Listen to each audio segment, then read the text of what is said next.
Good evening and welcome to the Dogs live and special coverage of Ladbrokes $1 Million Chase semi-final night at the famous and historic Wentworth Park. It might be wild, wet and windy in the Harbour City tonight, but we're hoping the clouds move on and the stars shine brightly on the racetrack as we move one step closer to crowning our next $1 Million dog. 64 Greyhounds remain in the hunt for the ultimate prize. 8 will advance from the semi-finals tonight, and in 7 days' time we will crown the next winner of the Ladbrokes $1 Million Chase. My name is Simon Orchard. As we said, tough conditions down here at Wentworth Park tonight, but Tim Newbold alongside me as always, a mainstay of the commentary team here. Looking forward to a big night of chasing. Yeah, good evening, Simon. Yeah, we're at the pointy end of the series. You're winning, you're through to win $1 million, a 1 in 8 chance here in a week's time. Oh, what a crackerjack evening we've got. We've got 8 semi-finals of the Ladbrokes $1 Million Chase, 2 heats of the Sydney Cup. The best sprinters in the land here, Simon. They're from Victoria, Queensland, South Australia, and we've got the big guns here in New South Wales. Can't wait to get into it. It's a great evening. I'm not sure what's worse, Battler, the weather down here or the fact they're playing Brisbane Broncos replays on the big screen behind. It's been a treacherous couple of weeks for me, a Brisbane Lions and Broncos fan, but there are some talented Queenslanders here tonight trying to take out this race, aren't there? There sure is. In particular, Jay is Jay. I'm really keen on him. He goes around mid-meeting. He's drawn box 2. Magistrates drawn beautifully in box number 1. Did trial pretty well here last week. And there's a number of other Queenslanders well in contention for the big one. But, you know, we've got the top line Victorians here as well. We can't forget Mortified. She might be the forgotten Greyhound of the series. We haven't seen a great deal of her over the last 4 or 5 months, but Chris O'Brien's got her ready to fire and she'll be ready to peak tonight. She goes around in the final semi. Yeah, it's interesting. You look at the all-in market for the Ladbrokes $1 Million Chase, and 4 of the dogs right up the top end are inner-staters. If you go back through the history of the race, Battler, 5 winners, 4 have been New South Wales based. Of course, McInerney bucked the trend last year. Has the market missed Mortified, who drifted out to $14 at one stage this week? Probably has, because she hasn't been, you know, earlier on in the year when she was flying, she made a final of the Australian Cup and she was running 29.30 odd around here. Had she run 29.30, you know, a week or 2 ago, she would probably be at the top of the market. But they probably have missed her a little, being around the 4th or 5th line of betting. But Postman Pat at the top of betting, he's an outstanding greyhound. He's in the care of Peter Lagosiani, caretaker trainer for the series, trained normally by Jason Thompson, but what he's done in Victoria and in Brisbane, and of course back home in New Zealand, he's a remarkable greyhound. He trialled here last week, 29.60. There's no doubt with a run around here, he will be able to improve on that time. Looking forward to seeing him later on in the night. Yeah, it is a big night ahead. Of course, the 8 semi-finals of the Ladbrokes $1 Million Chase, but that's not all. We've got 2 big heats of the Sydney Cup coming up. It's a Group 2 event worth $100,000 to the winner, and it's run over 720 metres. You only need to look through the honour roll and see names like Jack Smith, Andrea Daly, Robbie Britton, and of course last year taken out by Super Estrella. So we'll kick the night off with the 2 heats of the Sydney Cup, and then in the great words of Bruce Buffer, it's time, Battler, for the 8 semi-finals of the Ladbrokes $1 Million Chase. And the best thing about the $1 Million Chase, in my opinion, Battler, it brings together trainers, participants, owners from all around the country, and we've got some wonderful stories here tonight. We sure have, and when we've got heats and finals running Broken Hill, there's always a little story there, and then you take heats, you go to Gunnedah, Dubbo, you know, down to Temora, Wagga, and of course we've got the city qualifiers which were run here last week. But you're right, this race always does produce a story or two, and that's what it's about, Simon. That's why it was introduced back in 2018 to go all around New South Wales, and it's great to see the interstaters now coming to try and take home that $1 million. It's not just us braving the conditions tonight. We've got a wonderful member of the team down on the ground. I'm sure he's rugged up and ready to go. We say a big hello to Mick Cowley. Thank you, Tim. Absolutely fantastic night this is going to be. A little bit of drizzle down here at the moment, but that's okay. It'll be fine. Won't hamper racing whatsoever. I'll be here tonight. I'll be in the kennels getting those pre-race nerves, and then I'll be the good part of the evening, the winner's dais, talking to those people who have advanced to next week's $1 Million Chase Grand Final, where they get the opportunity to win that $1 million. Should be a fun night, should be a great night. A lot of people say this is the best night of racing, and I have to agree. Winners only get through the $1 Million Chase Final. Should be a beauty. Back to you guys. Gee, I know I'm the new kid on the block, but he has firmly put me in my place there, hasn't he? Battler, good on him, Mick Cowley. He's going to get all the live action and reaction from our participants throughout the night. We're about 7 minutes away from the first Sydney Cup heat battler. We might have a quick look at the market because it's an interesting one and a race that maybe is a little bit wide open this year. The likes of Zipping Orlando, Palawar King and even Nangar Rocket going for the chase instead and leaving this open for other runners. Yeah, it's still a really a quality series. Other than probably Ibrox Wildfire, we've got the best stayers in the country here tonight. Zipping Kansas, he returned to form last week over the 520 metres. He's at $3.80. On the first line of betting, the favourite is Zohar Bale, the Victorian, who's won 10 out of his last 11. He's currently the favourite at $2.50. Zipping Kansas, $3.80, $5.25 or thereabouts. Ritzer Piper, Bandit Jane, and then wider out to Untapped, who is a remarkable greyhound. She's 4.5 years of age. She's been here in Sydney earlier on in her career, hasn't been here for about 18 months, but gee, wouldn't it be a story if she was able to get through to the Sydney Cup final and take it out? Yeah, you're spot on. Glasky Pole, the opposite end of the spectrum, only had a couple of runs over the longer distance and the baby of the field. But I tell you what, Ritzer Piper and Joe Skerry, it ran in the Sonia Hornery's Cup at the Gardens a couple of weeks ago. A wonderful winner up there. I don't reckon there's a more nervous trainer in the business. He'd be as nervous, battler, as a long-tailed cat in a room full of rocking chairs at the moment with Ritzer Piper, his baby, going around tonight in a Sydney Cup. Yeah, he's a very quiet fella, Joe. You don't get a great deal out of him, but he's a lovely guy. And I know he doesn't like talking to journos or me. Or, yeah, basically you. I didn't want to use your name, but yes, you and any other anyone else who wants to do an interview prior to racing. He likes having a chat afterwards, clearly, particularly if he does win. But, yeah, no, he's a lovely guy, Joe, and she's in this race right up to where he is because she's a front-running stayer. She makes her own luck, and she loves racing around here. She's got an incredible record over this track and trip. Yeah, you're spot on. There's the Dogs picks on screen. Zipping Kansas, the Enigma on top from Ritzer Piper, Zohar Bale and Glasky Poke. We mentioned Zohar Bale. There isn't a dog in the race with a better winning record at the moment, and Mick Cowley caught up with Mark Delridge a little bit earlier on tonight. Mark, Zohar Bale in his first race Sydney Cup heat, he's just been in amazing form lately. Oh yeah, since I've been stepped him up to 700, yeah, he's done well. Yeah, done everything right. I accept the Nationals, but that's the way it goes. I didn't have a lot of luck in the Nationals either. I know he got checked early and then got checked at the 600 box the second go round, and as I said, he still ran fourth. It wasn't a bad run. I think he's won 10 of his last 11. Is it purely just the fact that he stepped up has made the difference, or have you done anything different with him? No, I haven't done anything different, but back in December last year, I said if there's a dog that'll run 700 and litter, it'll be this dog.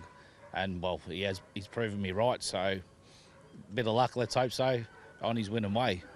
Mate, hasn't had a look here yet. I trialled him here last Saturday, went 41.84 or something it was. So he's had a look, so he knows where he's going for this week. Mate, 8 box, no drama? No, box 8 doesn't. I'd prefer him out wide, just because he gets crowded up a little bit early. But as I said, box 8, not a hassle. Mate, best of luck in the first heat. No worries, thank you. Mark Delbridge there with Mick Cowley, and look, we can see the Greyhounds making their way to the boxes for the first race on this bumper 10 race card. Of course, Ladbrokes $1 million chase semi-final night, but we begin with Heat 1 of the Sydney Cup. As I said, 720 metres. It's a Group 2 event worth $100,000, and Battler, they're fighting it out for $100,000 in prize money. Zipping Kansas. Tell you what, a box of chocolates. Battler, you never know what you're going to get. Yeah, but gee, hasn't he got an engine and a half? He was back to his brilliant best, running 29.69 over the 500 metres here at his last start, straight up to the 700 metres. A confidence-building run. He's well drawn on the rails. He's got a magnificent chance. Number 1, Zipping Kansas. Yeah, excellent performance last week here at Wenty Park. We mentioned Ritzer Piper before, the little engine that could, a wonderful record at Wentworth Park. Front-running stayer. She's a fast beginner. She'll stride to the early lead or vie for the early lead. Tremendous record around here. She's been in the money in 14 of her 26 at the track and trip. She's another with a great chance. The 3, Glasky Poke, just the baby of the field, only her 3rd staying effort. She's had 2 starts over the staying trip for a win and a minor placing. Going great guns at the moment, but getting up sharply in grade here. Leave her for something easier. Young to old, the 4 is Untapped, a Group 1 Sandown Cup winner. Last Wentworth Park start, you said it, back in 2022, January, Battler. Yeah, 4.5 years of age. She's a little ripper. She's run 20 races in a career. She's a multiple Group 1 finalist. She makes her own luck on the speed. If she began and went to the top, she'd run an almighty race, getting back up to the 700 metres for the first time since mid-July. So she will strip fitter for whatever she does tonight. Good early speed in the 5 from Bandit Jane, Adapto 600 metre track record holder. What's her best distance? I think it is over the 600 metres or a little just beyond it, but she's capable over this trip. She's run pretty good time. She's another one who will make her own luck. She'll be looking for the early lead. She's in good form because she was just outside her track record time winning at Adapto at her latest run. Gee, the punters do not want Locked On Scotch. The 6 opened at $6.50 out to $13 at the moment, but does have form behind the best stayer in the country in Palawa King. Yeah, that was second in the Group 1 Queensland Cup back in July. First run around here at Wentworth Park. Has run quick times down in Victoria. On his best, he is right in this race. Write your own ticket for the 7, Hank the Tank, currently out to 101 for Robert Littlefield. Yeah, hard to have Hank the Tank in this one. He'll need it a little bit easier. And Zohar Bale, best form in the race, 10 wins from last 11 starts. Open 320 into $3 now with laddies. Yeah, ripping Greyhound. He's won over the 600 metres. He's won over the 700 metres in recent times. He finished 4th in the Group 1 National Distance at the Meadows. And then he came out and won the Group 3 Top Cat Video Cup at the Meadows. Look, I don't think he's that well drawn out wide, but he might get a card across here with a bit of speed. And if he can get over and just park right behind the leaders in the early stages, they ought to look out up in front. My tip is Zipping Kansas. I mentioned it off the top. If you looked up Enigma in the dictionary, Battler, you might see a photo of Zipping Kansas, but I like him and I think maybe he's rounding into form. Geez, you've opened up the shoulders early. You've produced Enigma. Look, he's a greyhound. He can be hard to catch at times. He's gone down at a very skinny quote a number of times, but gee whiz, when he does put it together, he's got an engine and a half. He's won 21 from 51 overall. He's run quick time here over the 720, 41.44. He's done it over the 520. I've got him on top, number 1, Zipping Kansas as well. At his best, really, really difficult to beat. Here we go. We're going to throw it over to Matt Jackson as the Dogs are about to go in for Heat 1 of the 2023 Sydney Cup. First 4 across the line advance to next week's final, October 13, right here at Wentworth Park. At $13. So they're just about all locked away for the first on the program. Good evening to you, Lewis, and all those tuned in on Sky Racing. They're set to run for the first. Zohar Bale favourite, $3, box 8. They're ready. And they're racing now. Beginning fast, Ritza Piper out in box 2. Will lead to the first turn from Locked On Scotch and Bandit Jane. Glasky Poke next on the rails. They're followed by Zipping Kansas. Well back is Untapped. Then Zohar Bale, who's back second last. Hank the Tank at the rear by the judge. And it's little Ritza Piper out by 4 lengths on Locked On Scotch. Third on the rail is Glasky Poke. They're followed by Zipping Kansas. He's in clear air to the outside. Next is Untapped from Zohar Bale, who's strung up behind Bandit Jane. And Hank the Tank at the rear. Off the back straight, it's Ritza Piper, still a clear leader. She's 7 or 8 lengths in front now from Locked On Scotch, then Zipping Kansas. Zohar Bale's rattling home, but Ritza Piper's blown them away. Ritza Piper devastating, beat Zipping Kansas and Zohar Bale. Locked On Scotch fourth. They're followed in then by Glasky Poke, Untapped, Hank the Tank and Bandit Jane. The time around 41.80. A statement there from Ritza Piper and Big Joe Scary. Look at the final margin as she goes across the line in front. You said it, Battler. She's a bold front-running bitch. When she gets out on the arm, she's really hard to stop. She really put them away mid-race. She let go and it was all over. A great front-running exhibition. We did mention she's got an amazing record around here. She's now won 9 out of 17 and run 6 minors. She's run around 41.8, 41.87 to be right on the mark, 41.87. Terrific performance. She'll be awfully hard to beat in the big one next Friday night. Zipping Kansas, his run was okay.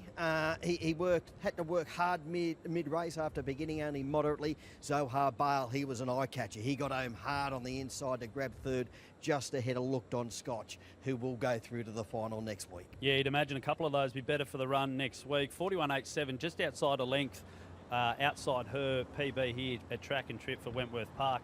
Tell you what, I can see the smile of Big Joe Scary from all the way on the other side of the track. He would be over the moon with this little bitch. I mentioned she went to the Garden. She won the Sonia Hornery's Cup there, but he's travelled, this girl, over the last year, trying to find staying races all around the country, Battler. Yeah, well, if you've got one as good as her and they're capable of making group finals, you do need to travel. You just can't find, you will not get a run here in New South Wales. There aren't enough top-grade stayers here each and every week to keep coming back to Wentworth Park and chase the money. So you've got to go interstate and you've got to chase the big races all around the country, and Joe's not afraid to do that. And it's great to see her make it through to a Sydney Cup final here on a home turf at Wentworth Park, a track which she absolutely adores. And the time, 41.87. We haven't probably made enough of the conditions. It's quite blustery and windy down here. How does that rate considering the conditions? Yeah, absolutely. It is very, very windy. We'll get a better idea, I guess, when we get into races, 4 or 5 races in, but it'll certainly be playing a big part, the wind tonight. But, gee, I'd say on a clear evening, that would have been probably her best run of her career here. I'd say she'd be around, that would have been on a clear evening, hard, fast track, that's around a 41.5, 41.6-ish run. So the wind could be playing a couple of tenths, maybe, Simon, but we will know more in the next 3, 4, 5 races. And you look back through the field, of course, Zipping Kansas going across the line in second. I think Zohar Bale, maybe the eye catcher, back in the field, finishing third, and Locked On Scotch, goes through to the final as well. What did you make of the run of Zohar Bale and Zipping Kansas in particular? Zohar Bale, his run was a beauty. He found early trouble, but when he got into clear galloping room, he stormed home, and that was a terrific run. If he draws inside in the final, he'll be in the top couple in betting. There's no doubt he'll probably be in the top 3 or 4 in betting anyway on that performance. But if he draws inside, I wouldn't be surprised to see him go up favourite. Zipping Kansas, he was good. He'll be better for that run after dropping back to the 5.20 last week and then back up to the 7.20. But he bombed it at the jump, and the best part of his race is early and mid-race. And as you can see on this replay, he came out a length and a half behind the lead dog, Richest Piper. When you get up into this grade, you cannot afford to do that when the best part of your race is through the first half of the race. So, he's not weak by any stretch of the imagination over 720, but he does go very quick early and mid-race. So his run was good to keep, sticking on to run second, but outside the winner, the run of the race was Zohar Bale. Yeah, all spoils to the winner, and I guess that race pattern just really puts her in just about each and every race. I guess looking forward to the final next week, is it a case of Richest Piper needs to lead to win, or do you think she can come from behind if she's out-jumped? Well, it really depends on what else is in the race. There might be another speedy 700-metre Greyhound who does get into the final and does lead Richest Piper. It would depend on what she's chasing. But she's a front runner, and that's where she'd prefer to be. But you could certainly not say she couldn't win by settling second or third. She couldn't win, I'd imagine, coming from, 4th or 5th or further back than that. But it would depend what was leading if she did settle second or third, because she's another. She the best part of her race is early and mid-race. She's not super strong at the end, but she's not weak. And again, it just goes back to she makes her own luck out in front, and the others, they jam and jostle, and she's often gone with the prize. And you can see Zohar Bale just slicing its way through the field back there. A question, I guess, without notice, Butler, about the dearth of stayers around the country at the moment. It's a difficult chicken or egg scenario. You don't have the staying races. You can't develop the calibre of stayers that we want. But is there a lack of stayers, or do we see a pretty healthy abundance at the moment? Oh, I think there's a pretty healthy abundance at the moment. Probably not much worse than the last 2, 3, 4 years. We don't see anywhere near as much 700-metre racing, here in New South Wales as we'd like. That's no secret, but you need the races and you need the middle distances at the different tracks to be able to build them up to the 700 metres. So I think at the moment the staying ranks are pretty healthy. Richest Piper's taken out the first heat of the Sydney Cup here tonight. Joe Scarry, a very happy man, and he joins Mick Cowley. He is a very happy man indeed. Joe, congratulations, mate, through the Sydney Cup final. Oh, that's it. I'm very happy. So, mate, she obviously won it on box rise, didn't she? That's right, yeah. When she just got the 2 box, I was really happy with that. So, yeah, we knew her a chance. She trialled really good here the other week as well. Put her over 500, and she trialled really good. And, yeah, so she's on the job, so we'll see how we go.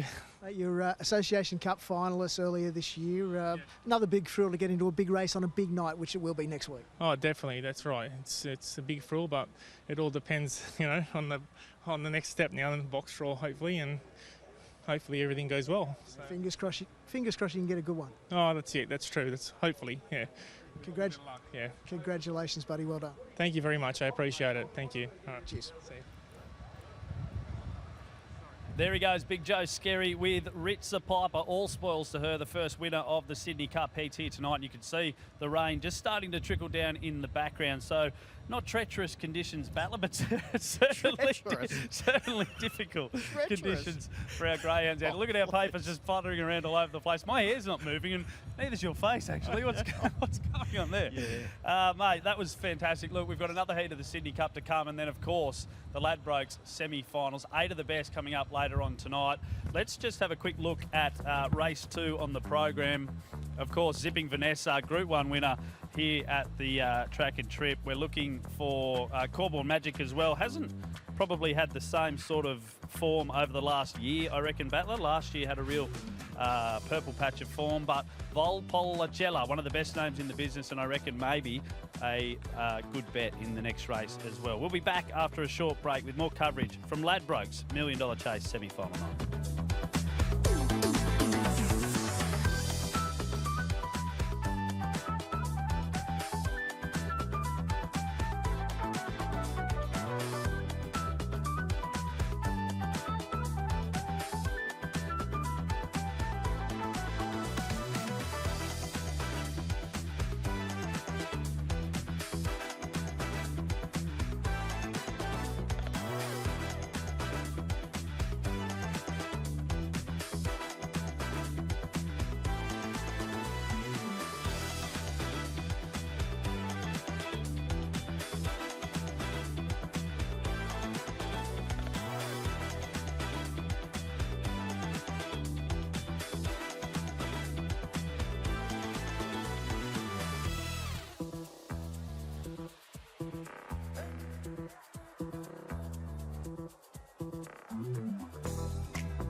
Welcome back to Wentworth Park. Ladbrokes $1 Million Chase semi-final night on already. One race is down, 9 to come.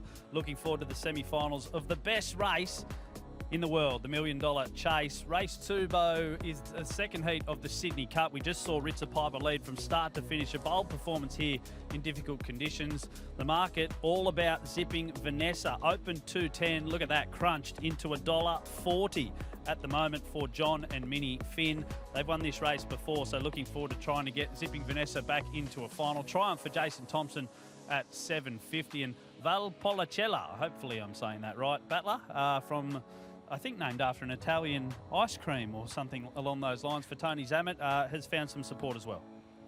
Valpolicella is an Italian red wine. I was close. Probably not a great thing that I know, but I do. Zipping Vanessa, she's been backed as if unbeatable here. They went up $2.10 earlier on in the week. She's into $1.35. There is a couple of scratchings, but they were at big odds. So there hasn't been massive deductions here. But zipping Vanessa by weight of money all the way down to $1.35. And on recent form, she is certainly the one to bet. She'll roll forward in the early stages. She'll be one of the leaders. Triumph should go forward as well. Valpolicella is a Queenslander who's got speed. She'll settle on the pace as well. I'll tell you what, Battler, Cornwall Magic opened at $6. It's like me at high school, mate. Friendless, out to 16 at the moment with laddies. This time last year, we were saying that maybe Cornwall Magic could be the best stayer in Australia. Hasn't quite developed that way, but still must be respected.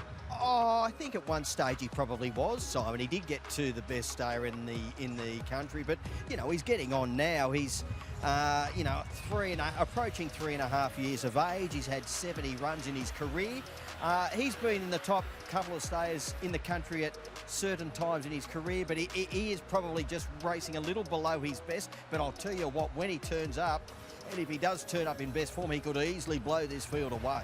Yeah, you're spot on. Hey, another dog that we haven't seen a lot of up here in New South Wales is Triumph. It's a dog for the Jason Thompson kennel being looked after by the Magic Man, Peter Lagagione, and Mick Cowley caught up with him a little bit earlier on. Pete, you got a stayer. Triumph in race 2. Here's heat of the Sydney Cup. Can you tell us a bit about it? Oh, really unknown commodity to me. We've had him down for, 10 days now. He came down with Postman Pat. We slipped him around here, gave him 500. He went pretty well. Happy with the run home. So he's seen the track on Melbourne form. Look, he has to begin. So, we're just looking forward to him going around over 700 at Wentworth Park. It wasn't just a travelling companion for Postman Pat or anything. He's certainly got ability. Oh, mate, he certainly has. Yeah, look, you can serve it up to him. I think the key to him is him leading. Once he leads, he excels. So there's not that much pace in the race. So, look, obviously the Finn's dog in the one box is going to be very, very hard to beat. And that is the dog to beat in the race. Mate, good luck with Triumph in race 2. Thank you, guys. Cheers. There he is, Peter Lagagione with Triumph, and gee, he's done a wonderful job with a couple of the Jason Thompson dogs. Battler, Umberto, of course, a Group 1 winner and Group 2 runner-up, joined the kennel and Stealth as well for the last couple of months. It's a handy guy to send your dogs up to, isn't it? Yeah, great trainer, Pete. Of course, he's the only trainer to have won $2 million chases. And, he's certainly got a big chance again this year with Umberto, the caretaker trainer, for that Greyhound for Jason. So, I dare say... They'll be hoping Pete will be hoping that Jason continually sends up greyhounds to compete in the big races up here. Absolutely. Look, race 2 on the card here tonight, Sydney Cup Heat 2. Of course, the Group 2 event, first 4 across the line, will join the likes of Richest Piper in next week's final. We start with Dog 1 and the hot favourite, Zipping Vanessa. Yeah, heavily tried. She's one of the best stays here in New South Wales. She made the Group 1 national distance final at the Meadows back in late August. She's got a great record here. She's won 5 out of 7 over the track and trip with a PB of 41.61. The 2, Mr. O'Brien, would probably need to find a few lengths, if not more. But Mapunga surprised the 3. Good, honest dog, good kennel, but no starts over 660 metres. Yeah, getting up to this journey for the first time in her career. She's a young greyhound on the rise. She's a talented type. She's in great hands with Jeff Britton. Good record overall, but I think she's only a place chance in this grade. The 4, My Catalina, second Victorian in the race and a daughter of a Melbourne Cup winner in My Redeemer. Has been really good since getting up to these 700 metres. Been going really well down at Sandown. New here, so first up at the track. Whatever she'll do, whatever she does tonight, she'll improve on. I've got to throw her into the wider multiples. We just heard from Pete Lagagioni with Triumph. No public runs since the win at the Meadows on September 23, but did have a trial around Wenty. Yeah, handy win at his latest run down at the Meadows. As you said, has trialled here over the 520 metres. Look, he's a greyhound who's got a big engine. He's won 15 races in his career. He's in with a genuine chance here. The 6 Corborn Magic for the Lord camp, you'd be hard to dismiss them on a night like this, but only one win since April 1, Battler. Yeah, but if he turns up in best form, he could easily just run right over the top of these. At $12, he is getting out to a backable price now. He's a 23-time winner. He's been in the money in 20 of his 27 runs around here, so he loves racing at Whitworth Park. He was good 2 runs ago at Narrover of the middle journey, and then a sound third at his latest run behind Bandit Jane at Dapto. And we wrap up with the 7 Val Policella. Great name and a great record as well. Yeah, she's been a real revelation in recent times since getting up to the longer journey in Queensland. She's won 14 out of 24 overall. Look, she'll roll forward, she'll make her own luck, and she's got a tremendous chance. Gee whiz, you look at the market at the moment, Battler, they all want Zipping Vanessa, but Val Policella open 550 into 420. Everything else is on the drift. My Catalina 950 to 31. Triumph $5 to 15, and Corborn Magic 6 to 13. Who are you with? I'm with the favourite here, Zipping Vanessa from that inside early. She'll punch up and settle in a striking position early. She's got a great record here, and I can see why she's been well tried. But, gee, she is at rock bottom odds now at $1.35. Yeah, tough to back. I'm with her as well. I just think she is the proven formula, and from box 1 she can get out on the arm and take them away. There you go. Simon says real originality from our producers in the truck at the back coming up with this. Gee, that's why they get paid the big bucks, Battler. It sure is, and he is on the big bucks, our producer. From the inside alley, she's certainly the one to beat. The knockout greyhound here and at double figures is Corborn Magic. Don't leave him out of any of your multiples. All right, you can get $13 about Corborn Magic if you want to jump on now. The dogs are about to go in. I'm going to throw up to Matt Jackson for the second heat of the Sydney Cup. With Corborn Magic Triumph. Betting suggests he's lost the leg. $4.80 out to $15. My Catalina at 34. Green light is turned on. Race 2, heat 2 of the Sydney Cup. Good of 6 to run. Favourite box number 1. They're set. And they're racing now, and Zipping Vanessa, the favourite, left sweetly. She'll lead from Mapunga Surprise. Up to third placing is Triumph, and fourth the rails, My Catalina. They're followed by Val Policella. She just got put a little deep there into the straight the first time, and at the rear, Corborn Magic. Zipping Vanessa, she's flying up front. She's opened up 6 lengths, the favourite on Triumph to second. Third, Mapunga Surprise. They're followed by Catalina, Val Policella, and Corborn Magic down the back, and Zipping Vanessa is a big leader. She's increased that margin. She's 10 in front of Triumph. My Catalina's running on, and they're followed Val Policella and Corborn Magic. But around the turn, look at this. Zipping Vanessa, a brilliant winner. Won it by 10 on My Catalina, Val Policella and Corborn Magic. Then Mapunga Surprise and Triumph knocked right up. Finished at the rear. It's a blistering run around 41.5. Wowee, Zipping Vanessa, almost a carbon copy, Battler, in terms of how the race shaped out. Jumped to the front, just blew them away mid-race, and then look at that gap. Monstrous winning margin for Zipping Vanessa. She justified the short quote, and it looks like she set a new PB as well. She has 41.54, so she's taken basically a length of her best time around Wentworth Park. A superb performance.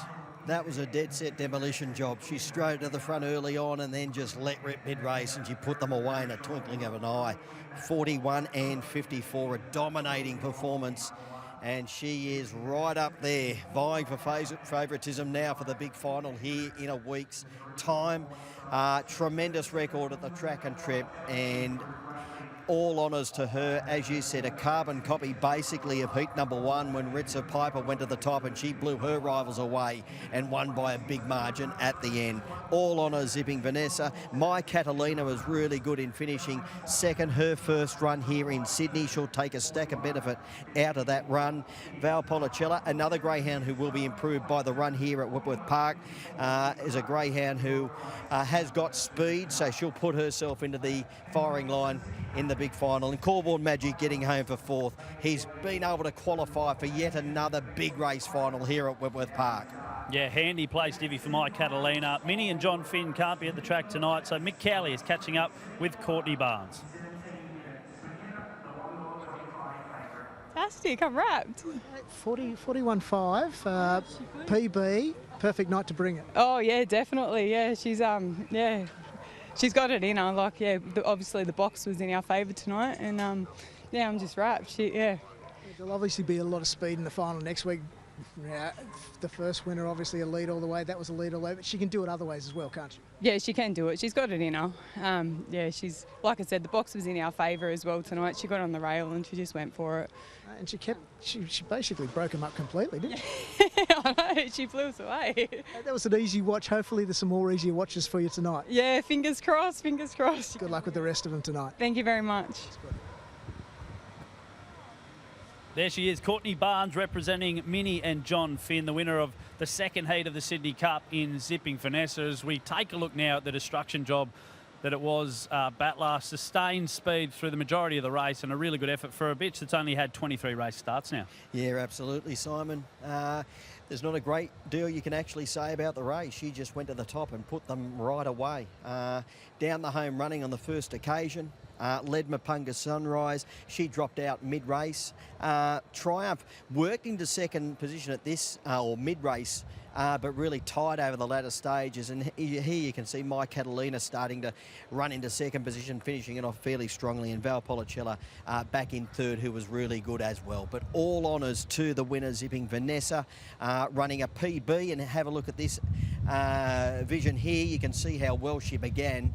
And she had an uncontested lead after 20 or 30 metres. It seems to be part and parcel of the staying caper over the last couple of years in big races here at Wentworth Park. We saw Super Estrella, the same sort of race style and pattern, just get to the front, burn them off midway through the race and then extend to the line. We've seen already with Rich the Piper and now with Zipping Vanessa. I'm going to ask you the same question again.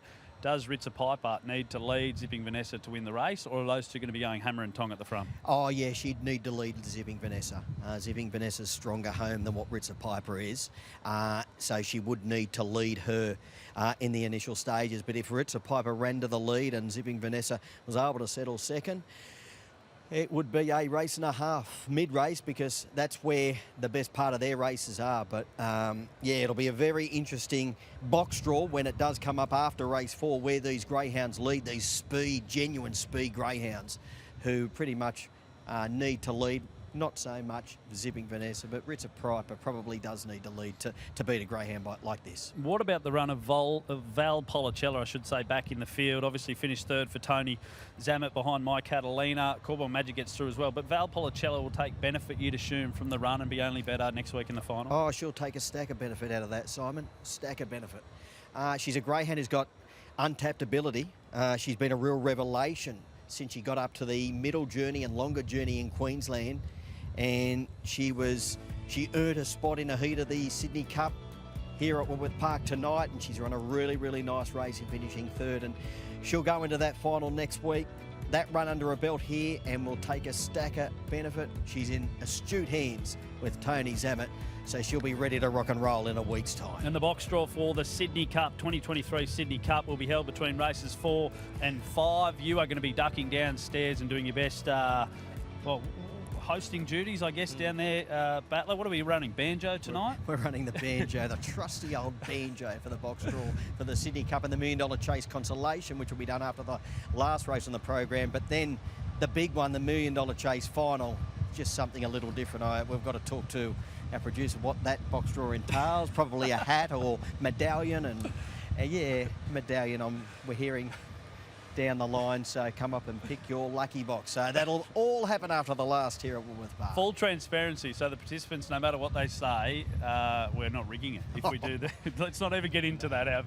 No. Look, we've got a big night ahead, of course, the 2 heats of the Sydney Cup run and the final next week worth $100,000. But the big ones are still to come, the semi-finals of the Ladbrokes $1 Million Chase. And we'll have a quick look at the market for race 3 on the card tonight, the first of the semi-finals. And again, McKenna, have a go at that. $1.24, unbelievable for such a young, exciting dog. I reckon remember this, a little spoiler ahead of the next race. We'll be back shortly. Hope you're enjoying the coverage right here on TheDogs.com.au.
Welcome back to the Dogs live coverage of Ladbrokes $1 Million Chase semi-final night from a windy and wild Wentworth Park. We've already had 2 runnings of the Sydney Cup heats. Zipping Vanessa and Ritza Piper so impressive in advancing to next week's final. They'll race for $100,000 and a Group 2 title as well, looking to go to win the race, after Super Estrella did so last year for Dave Smith. But the big ones are yet to come. 8 semi-finals of the $1 Million Chase, proudly brought to us by Ladbrokes. The winner from each will advance to next week's $1 Million final, where Battler they'll be trying to join the likes of Mystic Right, Handsome Prince, Good Odds Harada, She's a Pearl, and of course McInerney in being $1 Million Chase champion.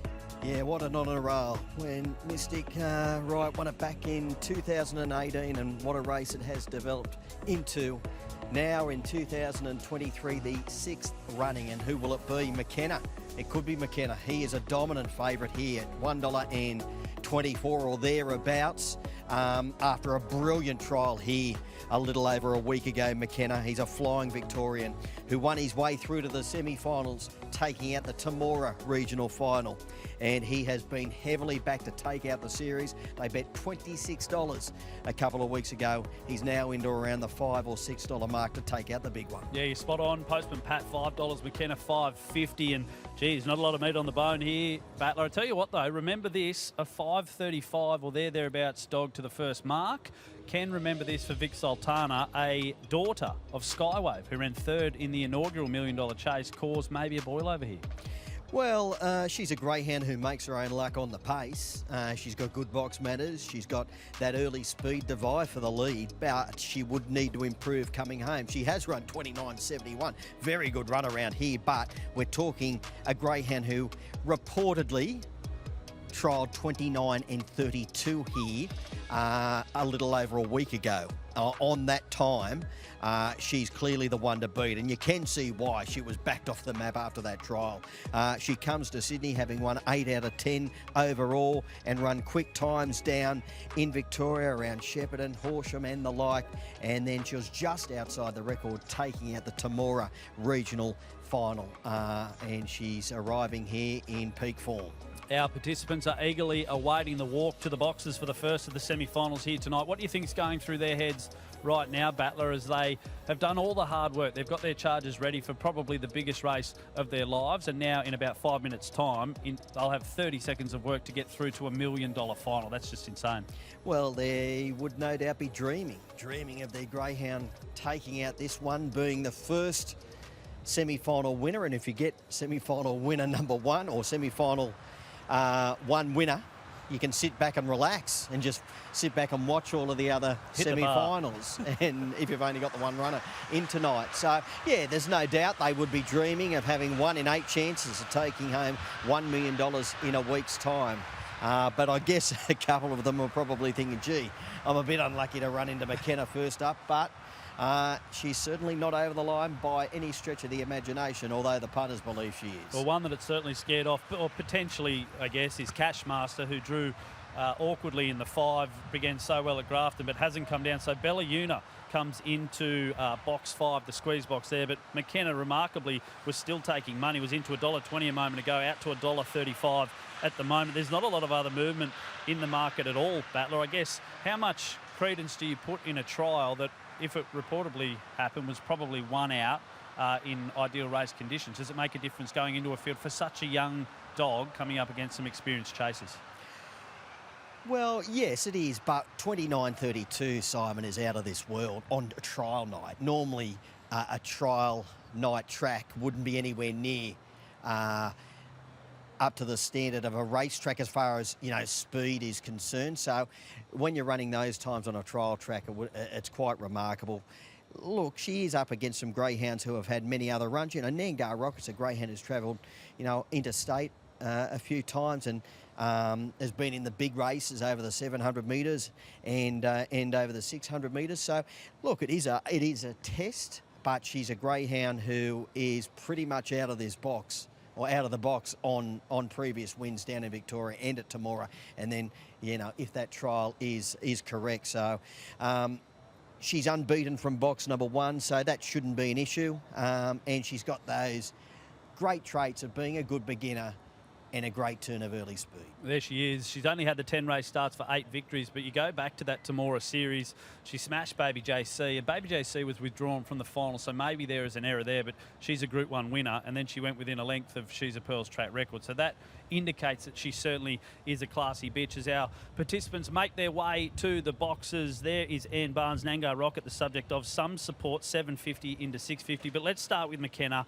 She is the star of the show here, $1.35 with laddies at the moment. Yeah, unbeaten from the inside alley. She's won 8 out of 10 overall.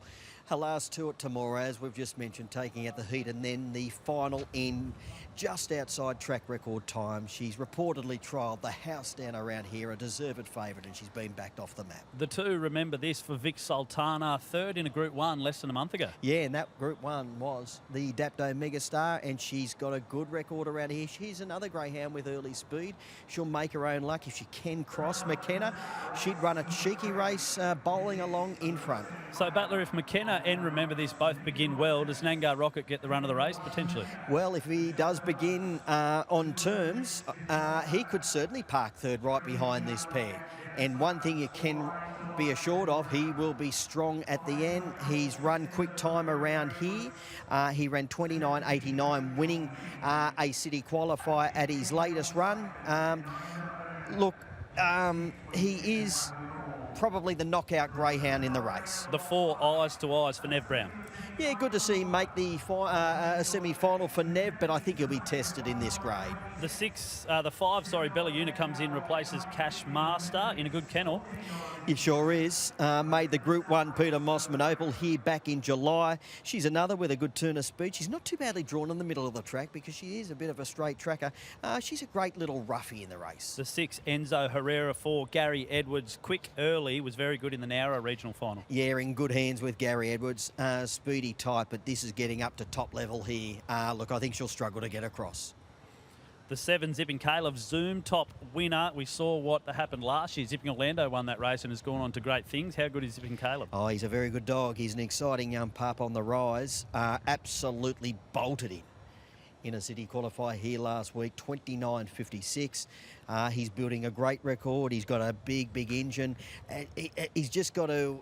He will need a little bit of luck in the early stages to get across into a striking position, but he is one you need to throw into all of the wider multiples. And one of the great stories from out at Gunnedah, the 8, Jet Keen for Al Cyphers. He said just making the semi-final, was a win for Jet Keen. Yeah, and that's a great attitude to have.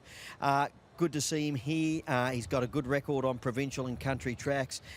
He was great throughout the Gunnedah series, but I think he might just struggle to get across and find the lead here. Is it as easy as lock in the 1, McKenna, Battler? It's never that easy, Simon, but she is clearly the one to beat. From that inside alley, she's unbeaten.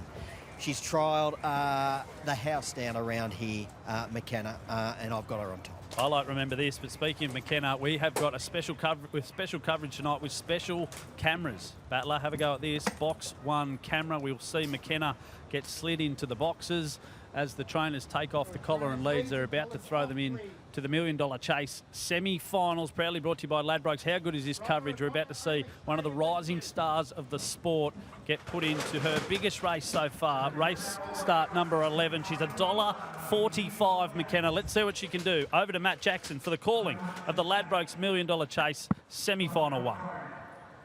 But it's a simple formula. Win and you're in. They're set to run. Ready.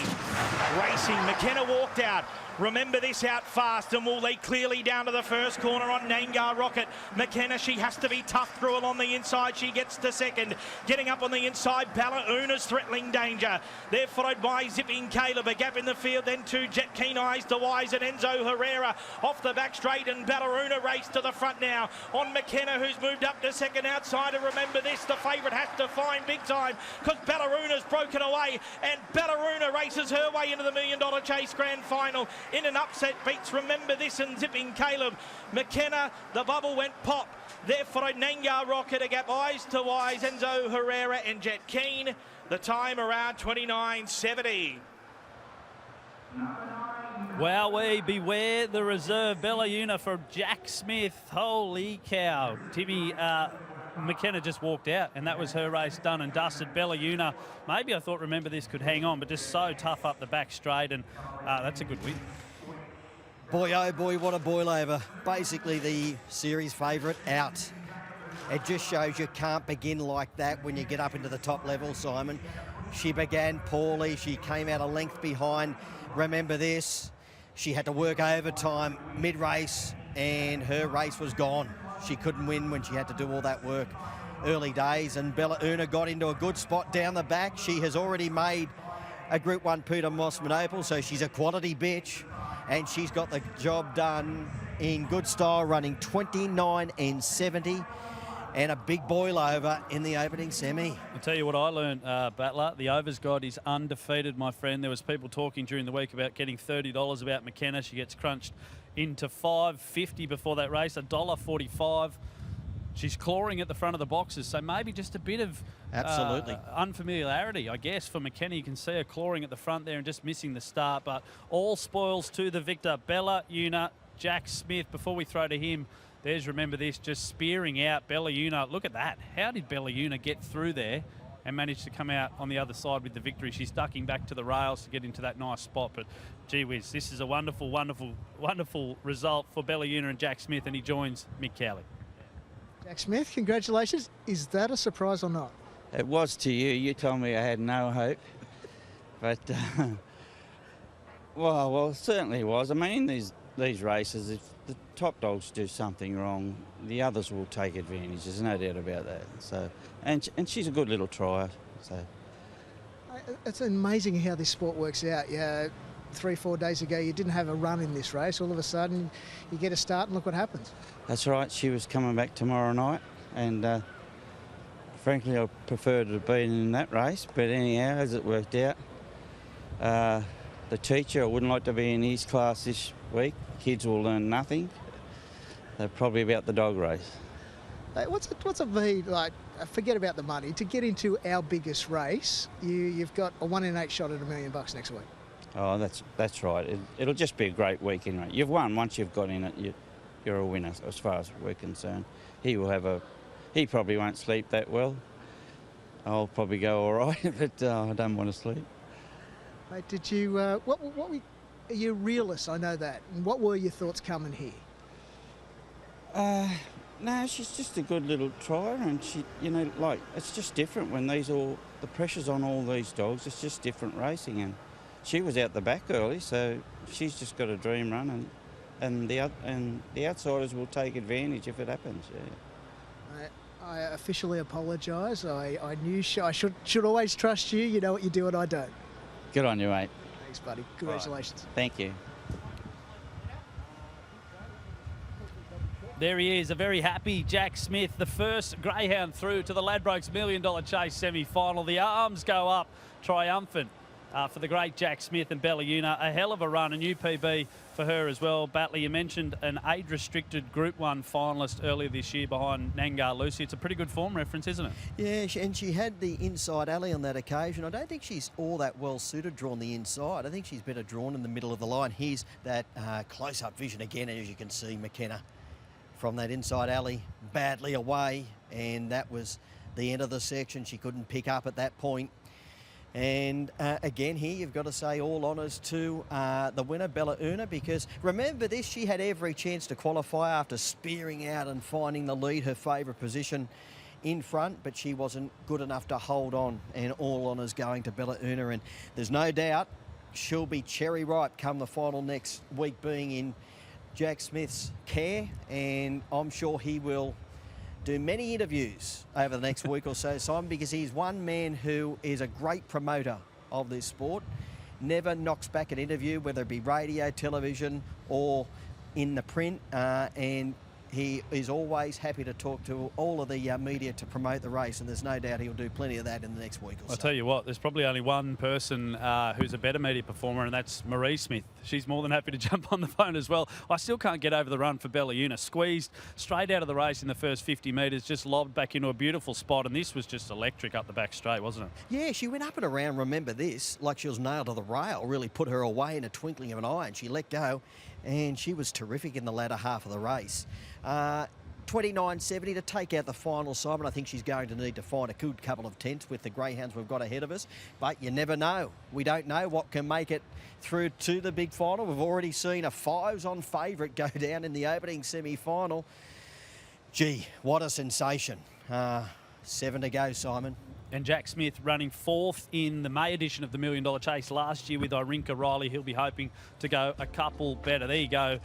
Tell you what, the bookies are cheering at a big, big price for Bella Una. Remember this, pretty good run in second. I tell you what, Zipping Caleb may be one to watch moving forward. Finished the race off extremely well. And McKenna, well, they'll lick their wounds and they'll be back because a bitch that classy misses the start every now and then, but I'm sure she's got bigger and better in front of her. Oh, there's no doubt. They'll target the bigger races in the latter half of the year. We've got, Melbourne Cups coming up, the Phoenix and all races like that. She'll be back here, I dare say, in early 2024 for races like the Paws of Thunder and then the Golden Easter Egg. She's a greyhound who's going to head to top grade now. There's no doubt she's quick enough to be racing the elite greyhounds in this country. She'll take a lot of benefit out of tonight being here at Wentworth Park under race conditions in the big league. And she is one greyhound to keep an eye on moving forward. 1 down, 7 to go on Ladbrokes $1 Million Chase semi-final night. And of course, all roads lead to October 13, next Friday, for the final of the $1 Million Chase. And it's not just the chase that we've got on next week, Timmy. Of course, the $1 Million Chase consolation race, the Masters Media for the older dogs, the Young Star final, and of course the Ladbrokes $1 Million Chase maiden. It's a hell of a night. And the best part, Shannon Noel, by popular demand, is back to rip and roar in front of the Wenty Park crowd. Yeah, Wentworth Park will be pumping here next week. Shannon Noel, he's a great performer. Everyone loves him. So free entry here next Friday night. Jump onto the website to book your ticket to be here next week. But make sure you get on and book them. They are free, but you need to book, Simon. So get on and get your ticket to come and see not only the best greyhounds in the nation, but one of the best entertainers in the nation in Shannon Noel. You strike me as a flavour saver guy back in the day. What are you saying? I'm a little older than you? No, I think it's an iconic part of the facial structure. No, actually, no. No, it'd take me about 2 months, I think. So, no, I'm not. Okay. But, yeah, I'm looking forward. I'll be down there. Actually, no, we won't be doing too much dancing because he's playing between races, so we'll be back on air. So I was hoping, at 8:40 next Friday night, I was hoping he was going to play after the last, and we could have gone down for a couple of beers. But, no, scratch that. You might blow away before then, my friend. 1 down, as we said. Plenty more to come here tonight. Let's look at race 4 on the big program tonight, the second of the semi-finals. Another short price favourite, Battler in Umberto, a Group 1 winner at Dapto in the Megastar about a month ago, and then ran really well in the Blacktop as well behind Nangar Lucy. We saw Bella Una just come out and run well there. That form looks even better now. Sure does, Simon. He's a greyhound who came to New South Wales with wraps, but he wasn't, a greyhound who was jumping, off the page at you when he arrived here. But when he turned up at Dapto, he was really good in a heat of the Megastar when he was narrowly beaten, and then he was fantastic in the big final there at Dapto. Then went to the Gardens for the Blacktop. Back here for a semi-final of the $1 Million Chase. He's a greyhound who has got that early speed to vie for the lead. He's a greyhound who has reportedly, the rumour mill has said he did trial here pretty well recently. So I think might have been a post-to-post trial, but he's no doubt he would have been here to have a look at the track in readiness for tonight. And there's only 2 that the punters want at the moment. Umberto opened $1.90 into $1.65 thereabouts at the moment. And Kelsey Bale, an intriguing one. Battler opened $3.40 into $3 thereabouts. I spoke to Dan Gibbons maybe 2 weeks ago.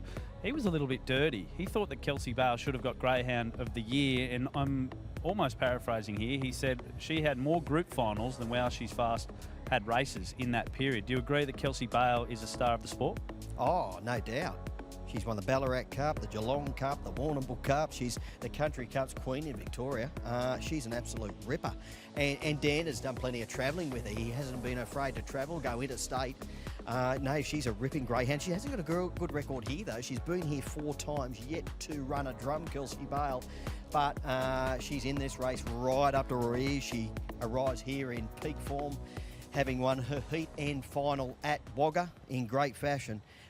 She just needs a bit of luck getting across from the 8 alley, but gee, if she does, she savages the line. She's a terrific chance. And the record from the box, not bad either. 17 starts in the pink for 6 wins and 7 placings. We've talked about Umberto at length. He's had some superb runs up here in New South Wales. He's another one that's getting the magic dust from Pete Lagagione sprinkled all over him after coming up from Jason Thompson. And Mick Cowley caught up with Pete a little bit earlier on tonight. Pete Lagagione, heat 2 of the $1 Million Chase. You've got Umberto for Jason Thompson in. Everything gone okay since the blacktop? Yeah, mate. Look, he's picked up enormous at home, and we kept him a little bit fresh this week. Just changed it up a bit. He's had plenty of work, and he come down super fit. So, you know, Group 1 winner, head second in Group 2. You know, what more can you ask for from this dog? Again, he has to lead to win, but you know, you never know with this bloke. He's got an abundance amount of potential. So, look, he's rolling to go. Has he had a look around? Yeah, he certainly has, mate. Yeah, and we're pretty happy with him. At box 2, obviously box 1 in the Megastar suited him perfectly. You're hoping for the same, obviously. Yeah, mate. Yeah, look, not too much speed around him. I think he should find the rails fairly, you know, like pretty early in the race.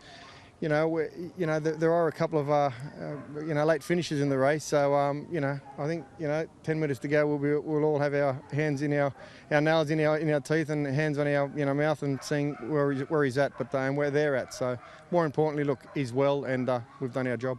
Good luck with Umberto. Thank you. Peter Lagagione there with Mick Cowley. He's taking care of Umberto tonight, and at the moment $1.60 with Ladbrokes. Timmy, before we get into the Greyhounds, one thing I'd always wanted to know about Pete Lagagione, that New York Yankees hat is always in pristine condition. Do you reckon he used the $2 million to buy an unlimited supply? Yeah, he got a box of them for sure. You are right, it does get... It's never faded. It always looks great. Yeah, it gets... Or to all of the race meetings, well, all of the big ones anyway, when he knows he's going to be on camera, but it is looking a treat. But there's no doubt, yeah, he's ordered a box of those. This is a hell of a race. Let's have a look at the speed map if we can. Umberto, a really good beginner since he's arrived up here in New South Wales, but he has drawn some ideal boxes as well. Battler, of course, some really good draws through the Megastar, and then even the Blacktop was boxed ideally. He's got some good early pace, as well as Dundee's Smokey, who showed that at Wagga a couple of weeks ago. Yeah, and then you've got has ability from the inside, punching up, and Fernando Rocker won't be too far away. Total Glamour, she can nail the jump on her night. She's got a bit of speed as well, and likewise for Spring Elegance. But Umberto, if he does begin on terms, he should have the speed to go through and take control. I'll tell you what, Dundee Smokey must be getting sick of the sight of Kelsey Bale. Kelsey Bale ran it down on 2 occasions, both the Wagga Heat and the Wagga Final. I like Kelsey Bale drawn wide, but box 8 is difficult in races of this calibre, right? Yeah, you're spot on, Simon. And it all depends on what greyhounds are drawn underneath you as well. You might not be well suited drawn in box 8, but if you've got 2 or 3 railers drawn underneath you who want to run, hard left, well, you might get a beautiful run down the outside and get across quite easily. So a lot of these races you've got to take on face value and look at all of the other greyhounds in the race and how they're drawn, whether you might get across from the outside alley. If she does, oh gee, the leaders are going to have to look out because she's got a powerful finish. Kelsey Bale, she's got a massive engine. 340 at the moment. What are you really gambling with for free and confidential support? Make sure you call the number that just popped off the screen. We're about 4 minutes away from semi-final number 2 already. Bella Una safely through to the $1 Million Chase final. The Dogs like 2, Umberto from 8, Kelsey Bale, a couple that we've talked about. Hazability's an interesting one, Battler. I spoke to Mark Duclos last week on our Road to the Chase show about having some form around Like Wildfire, probably, well, arguably the most exciting stayer in the country. That was a while ago and over 520, but still came out last week and ran a really bold race. Yeah, and he's a greyhound who's racing in terrific fashion. He's looking for 4 on the trot. He ran 29.82, winning a city qualifier last week. But look, this is different gravy tonight. You're up against the likes of Umberto, a Group 1 winner, Kelsey Bale, who's won a stack of group races, I should say, and been all around the country. So this is a hell of a lot harder tonight. but from that inside alley, he's got that early speed to use it, punch up and settle in a striking position. Nice looking dog as well. Umberto's the 2 for Jason Thompson in the hands of Peter Gaggiani. I spoke to Jason after the Dapto Megastar win, and he said the thought process behind sending the dog up here was races at Dapto and at the Gardens suited his style of getting on the arm and railing quite hard. Does Wentworth Park suit that style as well, do you think? Yeah, it does, Simon. A front runner is suited around here and pretty much on any greyhound race track, but in particular at certain tracks. And Jason is right, Dapto and the Gardens, they are more suited to front running types. Look, I'd be shocked if he isn't a 29-6 dog around here, Umberto. He just needs to nail the jump like he did at Dapto, and if he does, he is certainly the one to run down. The 3, Fernando Rocker for Michelle Sultana, lightly raced, probably outclassed. Is that fair to say? Yeah, you're right that he is lightly raced, and there's no doubt he's going to race through his grades. He is getting up to top grade here. He was good here at Wentworth Park a couple of runs ago in 29.97. He did qualify through the Maitland Regional Final when finishing 3rd, but I think he's probably only a place chance in this one. The 4, Total Glamour for Leighton Winter, maybe outclassed? Yeah, did really well to go through the Dubbo series and make a way through that series to make the final, finishing runner-up behind Nangar Rocket. Tricky draw to contend with, and will need to really nail the jump. The 5 is Dundee Smoky and has some terrific early pace. Yeah, top-class Victorian Greyhound has won 11 out of 34 overall, finished 3rd in the Group 1 Harrison Dawson mid-year. Got a big engine, tricky draw, will need a little bit of luck from the 5 alley, but if he does begin, he's a big chance. The 6 is Spring Elegance. They don't want a bar of it, 19 out to 41, but it's a great family yarn. Josh Board trains the dog. Scott is the father, Greg the grandfather, and Jay Opatay, $1 Million Chase finalist last year, is the cousin of Josh as well. Yeah, and she's a very, very capable greyhound. She's another with early speed, and she'll need to begin quickly from that 6 alley. She was able to cut across and get to the top. She'd run a cheeky race, but she would need to improve on a PB around here. The 7 Kingsbray Boo probably needs luck. Yeah, a greyhound who could only win if he led. He's new here. He's having his first 500-metre race in his career, and he's turned up in a semi-final of the $1 Million Chase.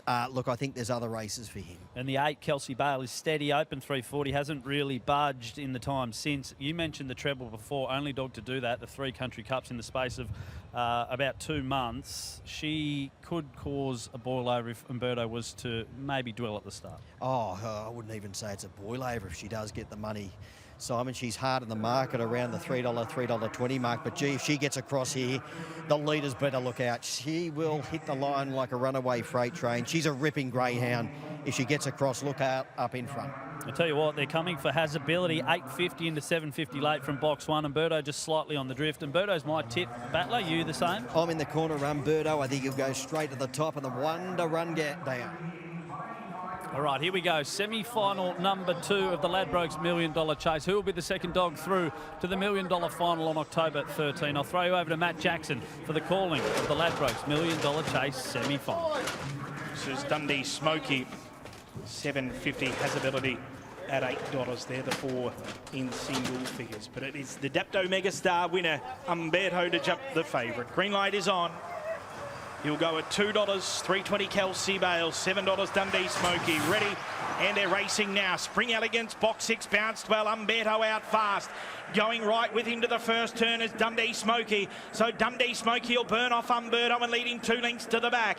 Up into 3rd placing is Hazability. 4th, the rail, Spring Elegance. There followed Fernando Rocker. Kelsey Bale a long way from the lead. Then Total Glamour and Kingsbray Boo. Dundee Smoky to the home turn. Let it by 4. Hazability's getting home strongly around the turn. Dundee Smoky a length in front. Hazability's grabbed the lead. Hazability too strong beats Dundee Smoky.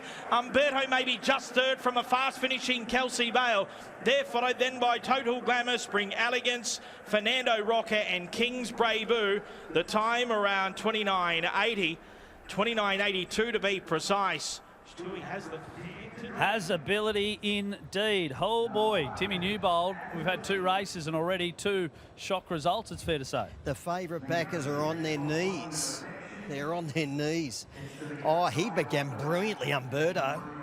He came out running and he went to the top. He was pressured though by Dundee Smokey, who really put the test on him mid-race, went up and around him, took control. And at that point of the race, Simon, you thought, well, Dundee Smokey will get home, but Has Ability had other ideas. He got into second position, put in the big ones, and he's reeled him in the latter stages. In fact, running away at the end. That's been a terrific win in 29 and 82, a mini boilover in semi-final 2. Yeah, I tell you what, Stewie Hazard and the team will be over the moon. Dundee Smokey just weak and late. We saw that through the Wagga series. We maybe knew that last 50 metres was going to be suspect. I tell you what, Umberto finishing in third and Kelsey Bale absolutely rattling home, but Has Ability through to the Ladbrokes $1 million chase final. Mick Cowley is trackside, I believe. He's got the Hazlitt camp with him down there. I do indeed. I'm here with Clinton Hazlitt. Clinton, we went to speak before the race. You said, no, just wait. We'll talk after. You're absolutely spot on. Congratulations, mate. Thank you very much. Yeah, he just missed it a bit and found his way and got going, and yeah. Mate, how'd you feel in the home turn? You think you'd be able to catch that leader? I thought he was about 5 behind or 6 behind. It looked too far. And then he checked off the heels of him. And that's what I thought. I thought when he checked off the heels, that might have cost him the race. But, yeah.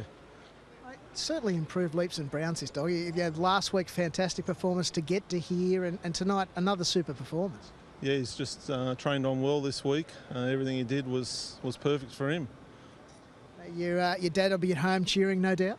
Yeah, Mum and Dad, yeah. They'll be definitely cheering, and Dad will be here next week, yeah. He can't take the lead off you next week, surely. You've got to do it again. Yeah, I think I'll have to do it for him, yeah. What's it mean? You're a 1 in 8 shot at $1 million next week. Yeah, it's crazy to have the opportunity to race for that money, and yeah, Ladbrokes champions. Mate, enjoy the week, make the best of it, and I'll see you here next week. Thank you very much. Thanks. Cheers. Thanks. Has Ability. Wow, a wonderful winner here tonight. And there we go, a handshake over the fence from Andrew Rowan, a fist bump as well. I'm not sure, he must be in a rush to get back and see his brilliant dog who's through to $1 million chase final. You look at the prize money earnings of Has Ability, Battler, $37,000 before tonight and next week, racing for $1 million. How good is that? Quite remarkable, isn't it? He is a beautifully named greyhound, isn't he?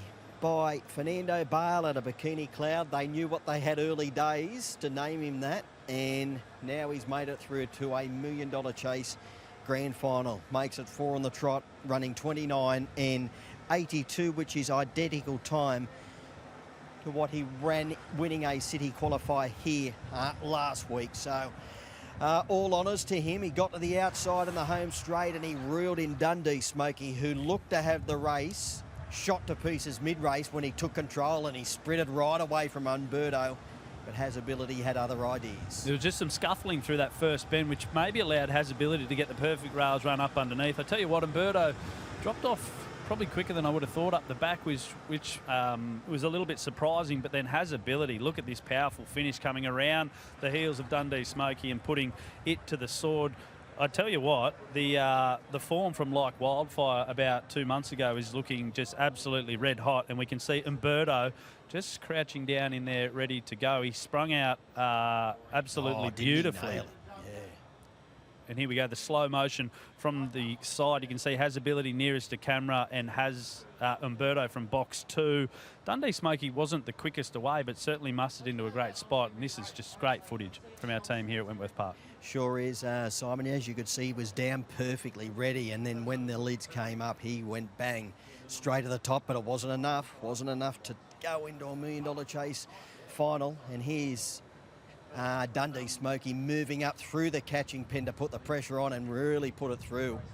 The pressure on through that catching pen into the back, and he took control. And you could see just Has Ability sliding into a stalking third, working to the back. A similar sort of race, I guess, in a way to the Blacktop, where Umberto looked maybe like he was going to lead all the way, just up the back straight, copped some pressure, and for whatever reason dropped a little bit back into the field. I believe you are off to do the box draws, Timmy, so I'll let you go the box draw for the Sydney Cup. But semi-final 2 of the Ladbrokes $1 Million Chase, the surprises continue to come with Has Ability getting up, and I tell you what, a decent price as well. But the bookies, they did wind Has Ability in $9.50 when we started the coverage on race 4 into $7.50 and $6.90 the final payout for Has Ability. Dundee Smoky runs second, and Birdo, another good performance, it must be set up here in New South Wales, and I'd say it's been a successful trip north from Victoria. And then Kelsey Bale just got too far back for Dan Gibbons and thundered home, but just left a little bit too much to do. So 2 races down, Bella Una taking out the first semi-final for Jack Smith. Stu Hazlitt with Clint Hazlitt on track tonight, and Has Ability, the second dog into the $1 Million Chase final. And just a reminder, October 13, Friday, Wentworth Park, Shannon Knoll and the best greyhounds in the business. So Ladbrokes $1 Million Chase final, the 6th edition of the race, as well as the $1 Million Chase consolation. We've got the Ladbrokes Magic Maiden. Mark Duclos won it twice last year with his greyhounds. He doesn't have one in this year, so it'll be someone else's turn to take that out. The Masters Meteor for our Masters dogs, of course, and the Young Star will be racing as well next Friday, October 13. So as Timmy Newbold makes his way down to do the box draw, a big night here at a windy and wild Wentworth Park. But gee, this is why we love greyhound racing. You just never know what is going to happen. We look forward 12 minutes away from race 5 on the card. It's the third of the semis here tonight, and I tell you what, we've been backing the favourites early on. We might have to go away from J.S.J. I'm looking forward, and I can see that Battler and myself have both tipped J.S.J. the Queenslander. Look, maybe turned the corner last week with a win here at Wentworth Park. Has been an absolute star up there at Albion Park. Just hasn't been able to produce it down here in a couple of runs in New South Wales. Sage Sunil, of course, the national sprint winner from WA, trialled here a week ago, and Cody Charles was very happy with the efforts from Sage Sunil. Copious, a litter mate to Lady Divine and Reflections, a Group 1 place getter, will go around for Justin King, and Zipping Orlando in box 5. Maybe there's the value in the race. We absolutely know it is a versatile runner. He's a Group 1 winner. He's a 7.15 winner over the staying trips, but he's been freshened up, and maybe he can put in a good performance here tonight. Plenty happening here at Wentworth Park. We might take a short break. We'll be back on the other side with semi-final 3 of the Ladbrokes $1 Million Chase.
Welcome back to Wentworth Park. Ladbrokes $1 Million Chase semi-final night already. We've had 2 runnings of the semi-finals. Bella Una and Has Ability through to the final of the $1 Million Chase. We're going to throw you down live to Timmy Newbold, who's doing the box draw for the Group 2 Sydney Cup.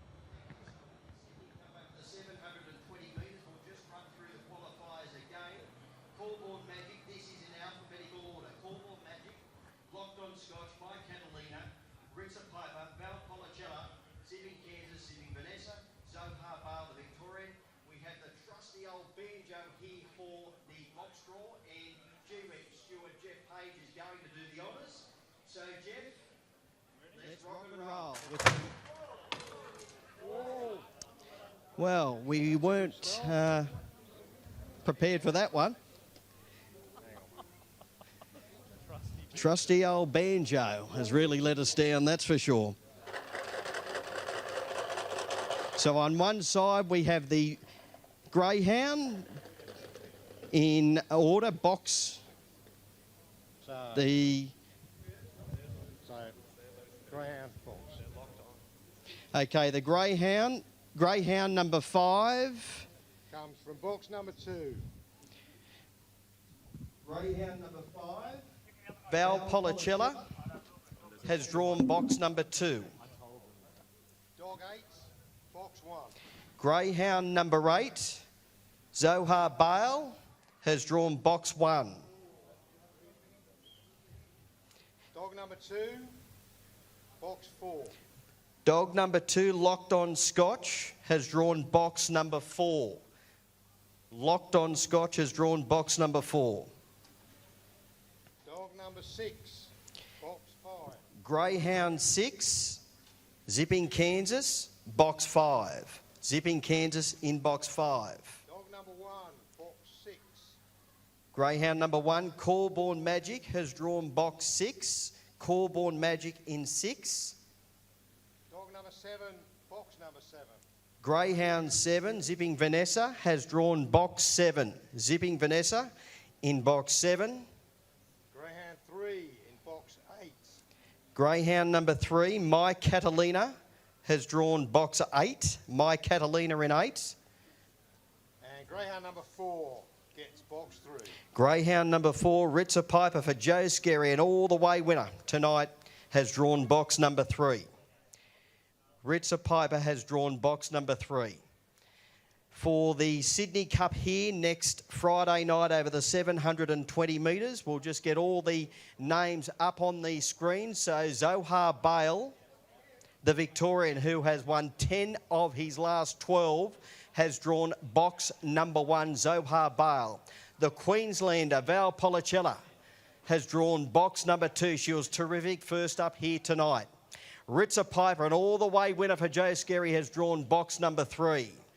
Greyhound number 4, a Victorian, Locked On Scotch. He's going to wear the blue rug. Zipping Kansas for Jason Magri has drawn box number 5. Corborn Magic has drawn box 6, a multiple group finalist. Zipping Vanessa, an outstanding all-the-way winner tonight. She's drawn the 7, and My Catalina has drawn box number 8. There we have it, the Group 2 Sydney Cup final here next Friday night. And no doubt it'll be an interesting betting affair, but Zipping Vanessa, Ritzer Piper, and I dare say Zohar Bale, after drawing the inside alley, will vie for favouritism. So we'll go back to our broadcast position, Simon Orchard, after the running of the Sydney Cup box draw. Thank you very much, Timmy. There you go. The box draw for the Group 2 Sydney Cup worth $100,000. Just to recap, the 1, Zohar Bale. The 2, Val Policella, the Queenslander. The 3, Ritzer Piper, a wonderful winner here tonight in the heat. The 4, Locked On Scotch. The 5, Zipping Kansas. The 6, Corborn Magic, multiple group finalists. The 7, and fastest qualifier, Zipping Vanessa for John and Minnie Finn. And the 8, My Catalina. That's the Group 2 Sydney Cup final. The Greyhounds are in the stir-up area for semi-final number 3. It's race 5 on a big card here tonight. 10 of the best coming to you live from Wentworth Park. We'll take a quick look at the market now, thanks to Ladbrokes. What are you really gambling with? For free and confidential support, call 1-800-858-858 or visit gamblinghelpline.org.au. I can tell you this, Sage to Neil opened 280 and has come into 240. JSJ 260 into almost even money, and they don't really want too much of anything else. Zipping Orlando opened 480 and is on the drift outside $6 at the moment.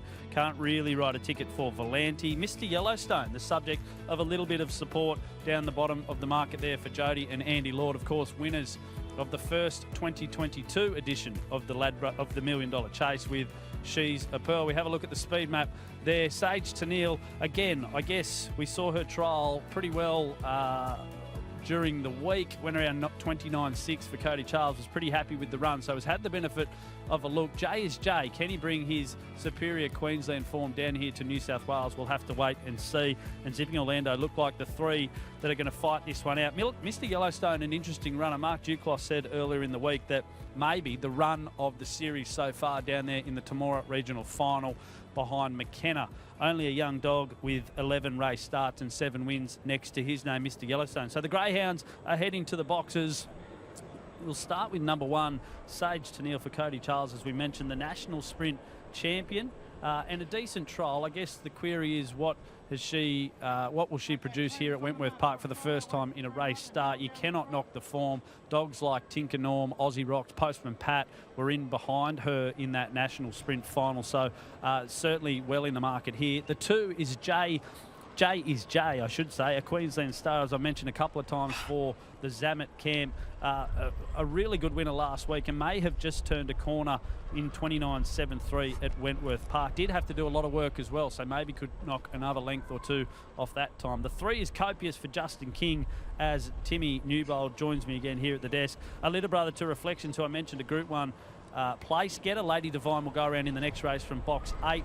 The 4 battler, Flashes Joe. You won't meet a happier trainer than Jihad Estefan. He has got the biggest smile on his dial tonight and was pretty good last week. The 5, Zipping Orlando, as I bring you back in, mate. An absolute star. What more can we say about him? Oh, he sure is. He won the 7.15 at the Gardens back in May.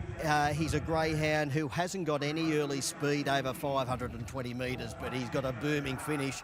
He'll need to get a run through at the first turn and stalk the leaders, because Sage to Neil and Jay is Jay are in front.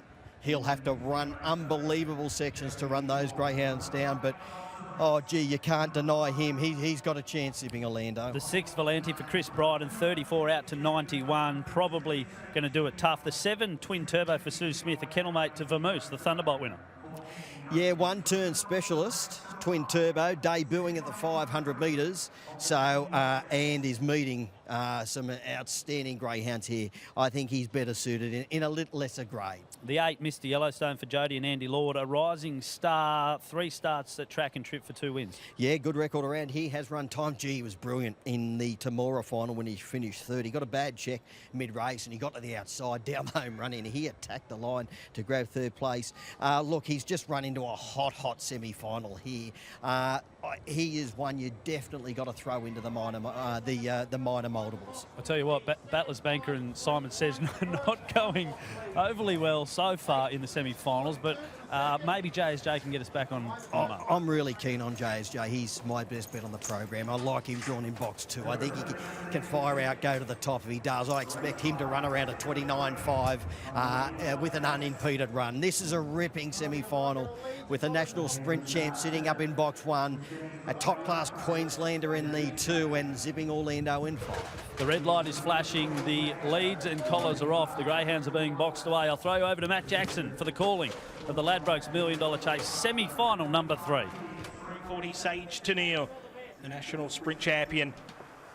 $6 Zipping Orlando, $7.50 Mr. Yellowstone. They're set to run, ready, racing now. Sage to Neil only out reasonably. Twin Turbo away fast and will lead clearly to the first corner on Jay is Jay.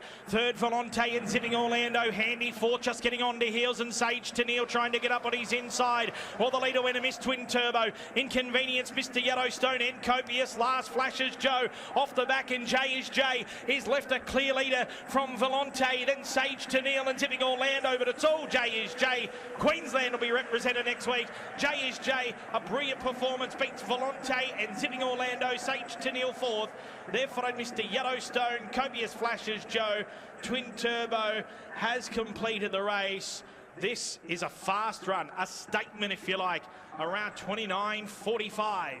A hell of a run from Jay is Jay. Favourite punters salute. And I tell you what, Battler, after a miserable week for Queenslanders, this is something to smile about. Oh, and he's in the final next week, right up to his ears. He's a track record holder at Albion Park. He's a greyhound you would think would be suited around here. He'd only had a couple of runs here. He was brilliant winning a city qualifier last week after copping a check or checking off the leader at the first turn, losing ground and then going on to win the race. Tonight he began beautifully. He was bird off in the initial stages, but he got into second position. Then he went bang down the back, went to the top. And he has really put on an exhibition from that point on. 29.45 overall and winning by a margin. He really let go. Ultra impressive. Yeah. And gee, he's got a big chance in the final. A real statement, as Matty Jackson said. And I guess the question was always, could he bring the form from Queensland down here to New South Wales? They do say it takes a few runs. I think this is start number 3 at Wentworth Park, and I think we've seen the best of Jay's Jay there. Oh, without a shadow of a doubt. Without a shadow of a doubt. He's a beautifully looking red fawn greyhound as well. He's in astute hands. And come a week's time, he will be cherry ripe, ready to go in the big one. Mick Cowley is trackside with Mick Zammit, the trainer of Jay is Jay. Mick Zammit, congratulations. That's a pretty handy performance, 29.45. Yeah, he's a very good dog. I was relieved to see him. He seemed to leave the boxes pretty good from behind, so yeah, it was good. It must be nice too to show that sort of form here that you know he does have back home. Yeah, up until a couple of weeks ago, or probably a month ago, he hadn't won on any other track except Albion, and so he had a bit of a hoodoo going on, and we'd been to a few different tracks and without much luck. So yeah, so he's certainly moved on from that, and it's going to be a nervous week, and exciting, yeah, obviously. As you said, it's nerves as well. Yeah, you're a 1 in 8 shot of $1 million next week, so it is a pretty big week. Will you do anything different, or just be same? No, it'll be the same. You can't really change much. You just want to get through it and turn up in good order. Like we knew he was in good order and tonight, and you just sort of. But you got to have luck go your way, and it went our way tonight. So yeah, it'll be great. It's great to be in it. Yeah. Were there any nerves coming to this first turn? I don't know whether you saw it from back there. Trying to push up under that leader, particularly after last week. Probably, but from behind, I was only watching it live, so you really don't sort of get to see a lot. But he seemed to have a really good run to the post, though, and unfortunate at the 7, but yeah. So 29.45. You're in this final next week, up to your ears. I hope so. Yeah, there's still more heats, but yeah, we're certainly going to be competitive. He's a very, very good dog. Yeah, so yeah. So. A few Queenslanders in the crowd. Congratulations, mate. We'll see you again next Friday. Thank you very much. Thanks. Mick Cowley with Mick Zammit there, trainer of Jay is Jay, and that was a hell of a performance. 29.45, and I think we've got our number 1 seed at the moment, Battler, for the $1 Million Chase final next week. Yeah, at the moment, Simon, that is for sure a dominating performance when he went to the top. 29.45. They won't go much quicker tonight for mine. You just saw him stride through into second position here, railed underneath Twin Turbo down the back, and he let go at this point in the race. Zipping Orlando was getting through to 3rd and 4th of the first turn, and you thought, oh, hold on, but not when JSJ got the lead into the back quite easily. He just couldn't make up the time to run him down. When you're running 29.45, you're mathematically impossible to run you down, really, if you're giving a greyhound 4 or 5 lengths. Here's a replay again. Twin Turbo led easily. A greyhound who's done all of its racing on a 1-turn track and just struggled getting around here at that first turn, and then went and missed down the back straight. But as we can see, all honours to the Queenslander JSJ. I mentioned earlier, he's a beautiful looking greyhound, a red fawn dog, and he's one of Queensland's best, and he could be Australia's best in a week's time. I'll tell you who else would love him as well, Ladbrokes, with the beautiful red signage around the track here at Wentworth Park. There's Jay's Jay just springing out of the boxes. Wonderful footage here from our team at Wentworth Park. And look at the ruck. Zipping Orlando desperate to get across to the rail. I'll tell you what, a hell of a run from Volante to finish second, Battler was about $91 just minutes before the jump for Chris Bryden. I thought at this stage, if Zipping Orlando could stay on the tail of JSJ, maybe he was a sniff, but Valente just cut across, took him out of the race, and then from there, it was all over bar the shouting. A big fist pump from the Queenslander, Mick Zammit. Relief, do you reckon? Happiness, or a mixture of both? Oh, I would say a mixture of both. He was hard in the market for the series, I think 4th or 5th favourite, but he wasn't one of the big guns at the top of the market, you know, the likes of McKenna or Postman Pat. So I guess it's probably a little bit of a relief to see him do what they probably thought he could do here at Wentworth Park, running at 29.45, because he's done it at Albion Park, a track record of 29.35. If you say, OK, 29.35 around, you know, Albion Park, you'd be a 29.3, 29.4 dog here at Wentworth Park, and that's what he's done tonight. And the best part, we bounce back as well as the punters finally get a win on the board in semi-final night. Maybe we're just working our way into it with a frostbite as well up here. Simon, I'd rather back the last 6 winners than the first 6. Yeah. Look at it that way.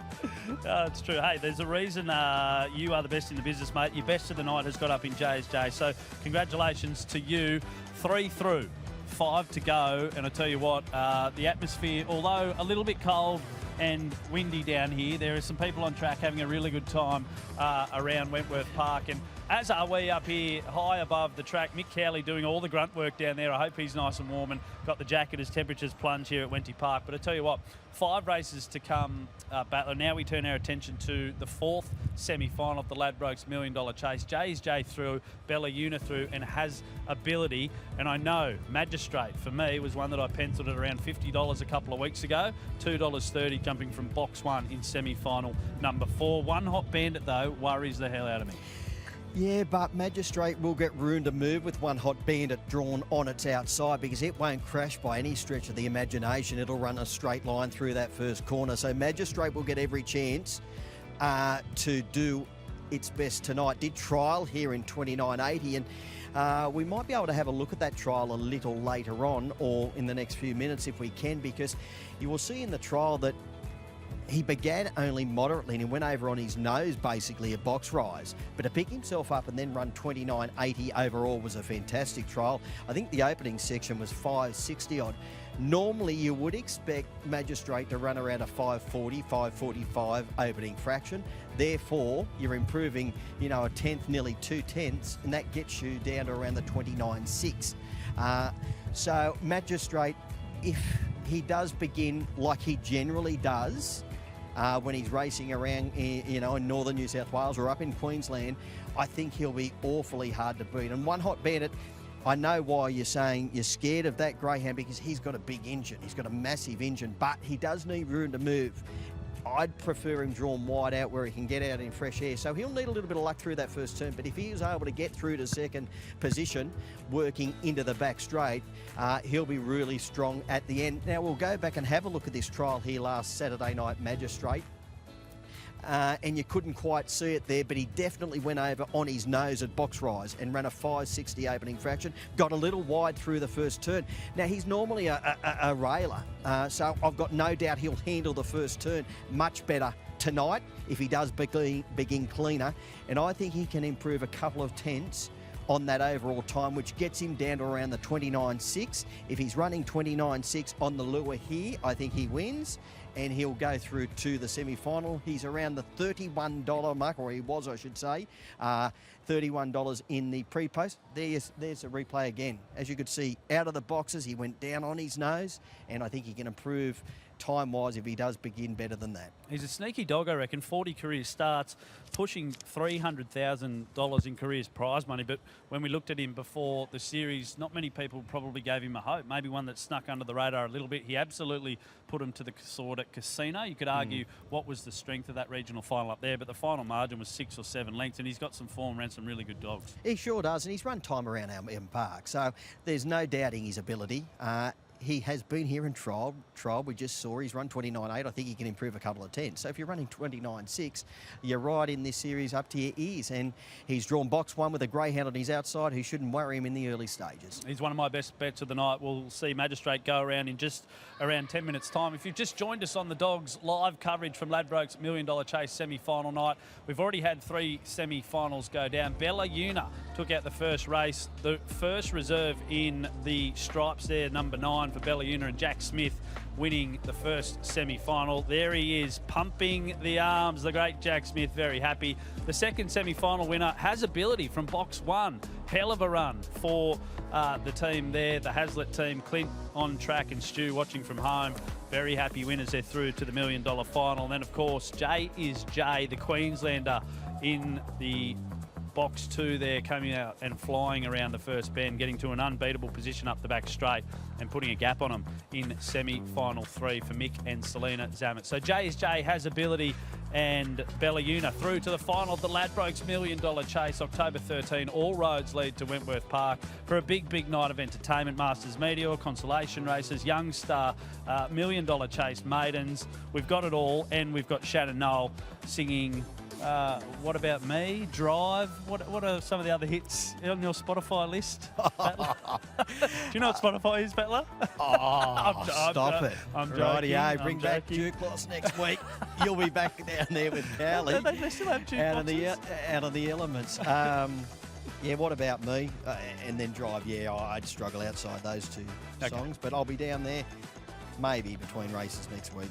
And you mentioned Mark Duclos. I'm just warming the seat. He'll be back for the final, and we wish him all the best with his endeavours away from the track tonight, but he'll be back October 13. All right, let's head towards race 6 on the big program here at Wentworth Park tonight. Of course, semi-final number 4. We've already touched on Magistrate, but we'll have another look at the market. Open 260, in around the 225 price at the moment.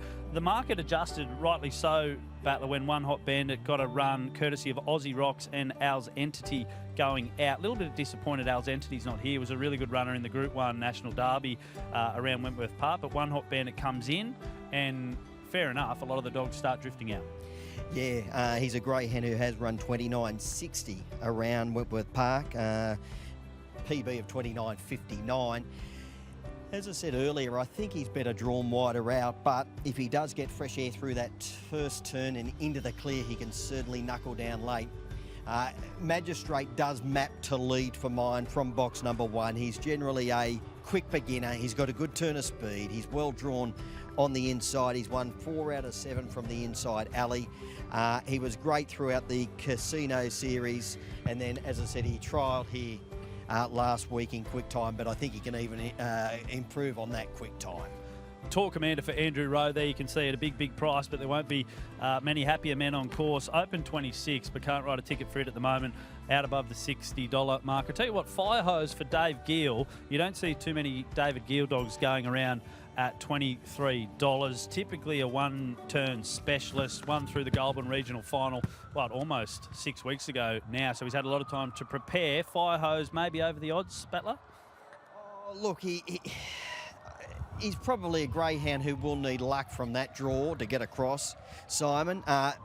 But he's in astute hands with Dave Gill. He knows how to win a big race here at Wentworth Park. He came through the Goulburn Series, so no doubt it was a planned assault on this. He then went back to Sandown, and he was tidy, finishing 3rd and 4th. But first up around here, box 5, meeting some really talented greyhounds drawn over to the inside. He will need to do everything right at box rise. I tell you what, the greyhound in box 7 there, Kruger Lass, open 13, and has been a little drifter out to around the $14 mark, but it is one of the stories of the series, and our man Mick Cowley has Bronwyn Welsh all the way from Mildura trackside. Doing a stir up now though.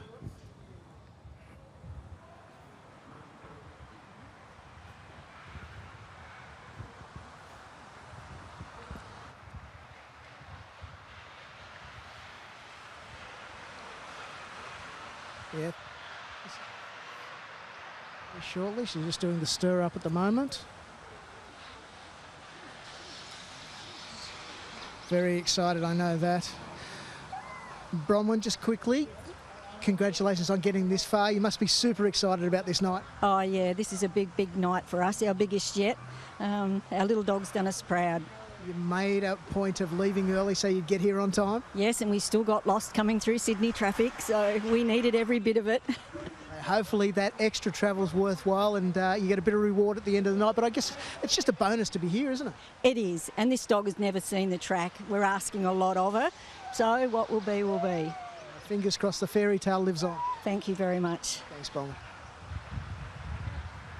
The big smile says it all for Bronnie Welsh. I said it just before we threw down. One of the stories of the series, and the reason we love the $1 Million Chase so much, Battler. Bronnie Welsh from Mildura, her and her husband Greg left yesterday morning, drive all the way to Goulburn, stay overnight, have never been to Wentworth Park, as she just mentioned, and Kruger Lass, not without a chance here, but just coming from the Broken Hill series and knocking off some of the big kennels in Mark Delbridge and Robbie Britton to get here, a hell of a yarn. Absolutely, Simon. It's great to see Broken Hill in the $1 Million Chase because it always throws out a little story or two, the qualifiers.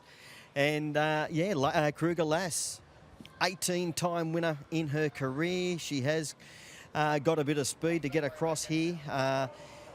Tricky draw though, with a lot of speed drawn nearer to the inside. Hector Thornley drawn immediately underneath her. He isn't a brilliant beginner by any stretch, and is better probably suited over the longer journey. But you can't, as you said, to just be in the series for Bronwyn Welsh and the team would be just a great feeling. Let's run through the runners. The Dogs like 6, Hector Fawley from 1, Magistrate, the 10, 1, Hot Bandit, and the 4, Tour Commander. We'll start with Magistrate. We've talked about him a little bit. He's my top tip of the night. I know you like him as well. What happens in the first 50 metres if he's to win? If he is to win, I think he needs to begin cleanly and take control. If he does, I think he'll run around 29.6. And the only greyhound, in my opinion, who could run him down would be 1, Hot Bandit if he got right on his hammer through the first turn, because the majority of these greyhounds probably can't run that time, or bar Hector Frawley, who will need a lot of luck. If he was able to get across straight into second, he did trial 29.50 odd around here last week. So he's a very quick greyhound on his own. Got a big engine, but he needs luck in a field. They are all over the 10. 1, Hot Bandit open 440 into 290. So it's a hell of a go. Probably the best go we've seen for one of the favourites all night.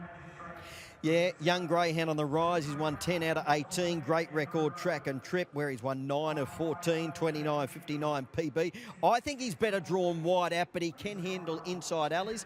If he's able to get into fresh air through that first turn, he'll be hard to hold out. The 4, Tour Commander, probably needs a bit of luck. The 5, Fire Hose for Dave Gill, we mentioned. Yeah, first up here at Wentworth Park, so a big challenge being first up of the track in a race of this quality. No denying he's a capable greyhound. He's won 17 overall. He won through the Goulburn series, but I'm prepared to risk him tonight. The 6 is Hector Fawley, the 2nd Victorian, and should be flying home. Flying 29.50 trial here last week. He did begin quite well, and he showed a bit of speed, but he generally hasn't got that much speed over a 500-metre trip. He's won over the middle journey, and he's raced over the longer journey as well. He'll need a little bit of luck, but if he does get through the first turn unscathed in the clear, he's got a big, strong finishing burst. The 7, Kruger Lass. I tell you what, we don't want to play favourites, but this is the one. If you're sitting at home in your lounge room, cheer loud and proud for Kruger Lass and Bronnie Welsh, because it's a hell of a yarn. Going to do it tough, though, 13 out to 26. Yeah, great to see. She's made the semi-final. She's looking for 3 on the trot after winning the Broken Hill final and then winning at Angle Park. 18-time winner overall. I'm throwing her into the wider multiples. And the 8 is Lady Divine for Justin King. Yeah, led all of the way here in 29.82, taking out a city qualifier last week, defeating Palawa King. She's a safe beginner. She's got a good turn of speed. She'll be charging across, looking to cut and run at the first turn. If she did, she'd run a cheeky race. Trainers are heading towards the boxes. I'm with Magistrate. What about you, Battler? Yeah, I'm really keen on Magistrate as well. Simon drawn the inside. Will improve on that trial if he does begin better. And I think he's clearly the one to beat. If you like him for the all-in market, now's the time to dive in. $270 for this race, but still at big odds for the all-in market. The Ladbrokes $1 Million Chase. Semi-final number 4. I'll throw you over to Matt Jackson for the call. 281 Hot Bandit, 480 Hector Fawley, sure as oak at $12. They're just about all locked away. Odds already evens coming forward. Race 6, semi number 4. And the green light is on. 260 Magistrate, 281 Hot Bandit. Ready. Racing now. Magistrate away reasonably Out fast here, Fire Hose will lead to the first corner on Magistrate and wider Lady Divine. One Hot Bandit weave through, got himself into fourth placing within striking range. They're followed by Tour Commander. Next is Krugerlass, Hector Fawley and Sure as Oak. Off the back straight, and it's Magistrate who leads by 3. Here comes One Hot Bandit. He's winding up powerfully to the outside. They turn. Magistrate a length in front. One Hot Bandit gobbles him up the outside, went home best, and the Bandits into the $1 million chase final. One Hot Bandit beats Magistrate. A gap away. Photo for third. I think it'll be Fire Hose in front of Tour Commander and Lady Divine. Next is Krugerlass. Back towards the end, Hector Fawley and Shaw as Oak. 29.65 is the time. There was only one dog you didn't want chasing down Magistrate, and it was One Hot Bandit. Battler at the top of the straight. You said it. He's going to mow him down, and he sure as hell did. He did, Simon. He got to the outside and he put in the big strides, and stride by stride he reeled him in, and he's got him right on the wire. One Hot Bandit for Andy Lord to get through to the big final next week, running 29.65 overall. He got into fresh air down the back straight, but he was still giving Magistrate probably 6 at that point. When you're running flying figures in front, which Magistrate was, it's almost impossible to run you down. So what his run home time has been would be phenomenal. I would say he's run home in around about 11.5, which is outstanding. You don't run home much quicker than I'm tipping his run home time tonight. A bold effort from Magistrate, but One Hot Bandit too good. Trained, of course, by Andy and Jody Lord, and Mick Cowley is with Andy trackside. Mate, second reserve earlier in the week. All of a sudden you're into a $1 million chase final. Yeah, it's weird how it works, isn't it? He was going in the Young Star and he's got a berth in the $1 million. So. Mate, he's got an engine, that's for sure. Yeah, it's a good dog. Obviously a bit slow to jump, but once he got into clear air going up the back, he certainly reeled him in. Yeah, and when he's his track, I mean, it doesn't really matter. He can come from behind, he's strong. You know, he'd be the type of dog where you just, if he's close enough, he's good enough. I won't keep it because I know you got one in the next. Good luck with her as well, mate. Thanks, mate. Andy Lord there knows a thing or two about winning the $1 million chase. Of course, she's a Pearl, a wonderful victor in the first edition of 2022. And look at him. He looks like the cat that got the cream, and so he should do. One Hot Bandit through to a final. I'll tell you what, Timmy, 4 semi-finals down. It's not the field that I expected, but gee whiz, it's setting up for an exciting race next week. Yeah, spot on, Simon. One Hot Bandit, he's always promised a lot. There was a big spruik on him before his first race start. There was reports that the owners, the Punters HQ Syndicate, paid big money for him, huge money. Whether that is right, you know, some of the figures which were bandied about, they were astronomical, but gee whiz, whatever they've paid for him, they'll get their money back if he wins here in a week's time. This has been an unbelievable performance, because what he's had to run home in to run down Magistrate, who was high balling down the back straight, has been huge. Big win, and on that performance, he will need a little bit of luck, because he hasn't got that genuine early speed to be vying for the lead in a final where there is going to be a stack of pace. So he's going to need a little bit of luck at the box draw and in the big race next week, but you can't deny him. He's got a booming finish, and he can run overall, very quick overall time. Yeah, very exciting prospect indeed. Magistrate, a bold race for Greg Stella. Here we go, some in-the-box footage. Wonderful coverage from Wentworth Park here tonight, courtesy of TheDogs.com.au. Slow motion of Magistrate jumping well. One Hot Bandit was almost last going through the first mark, Timmy, which just shows what a phenomenal performance it was. You can see there, just dwelt a little bit at the start, and about now, Greg Stella and the team with Magistrate are probably thinking we're in a pretty good spot. Dave Gill's dog Firehose has that good early speed and lead as we maybe thought that would happen, but you can see One Hot Bandit, like a great white shark, just getting into a perfect position there to pounce, and then whack, did it over the top in the end. He drove hard through that first corner, and then he got to the outside around the first corner, working to the back where he wants to be, where he's out in fresh air and he can build up the revs. He did. And at this point, Magistrate striding along beautifully in front, and you knew he was going to run time at this point in the race. So you thought, well, can One Hot Bandit give him 6 and run him down?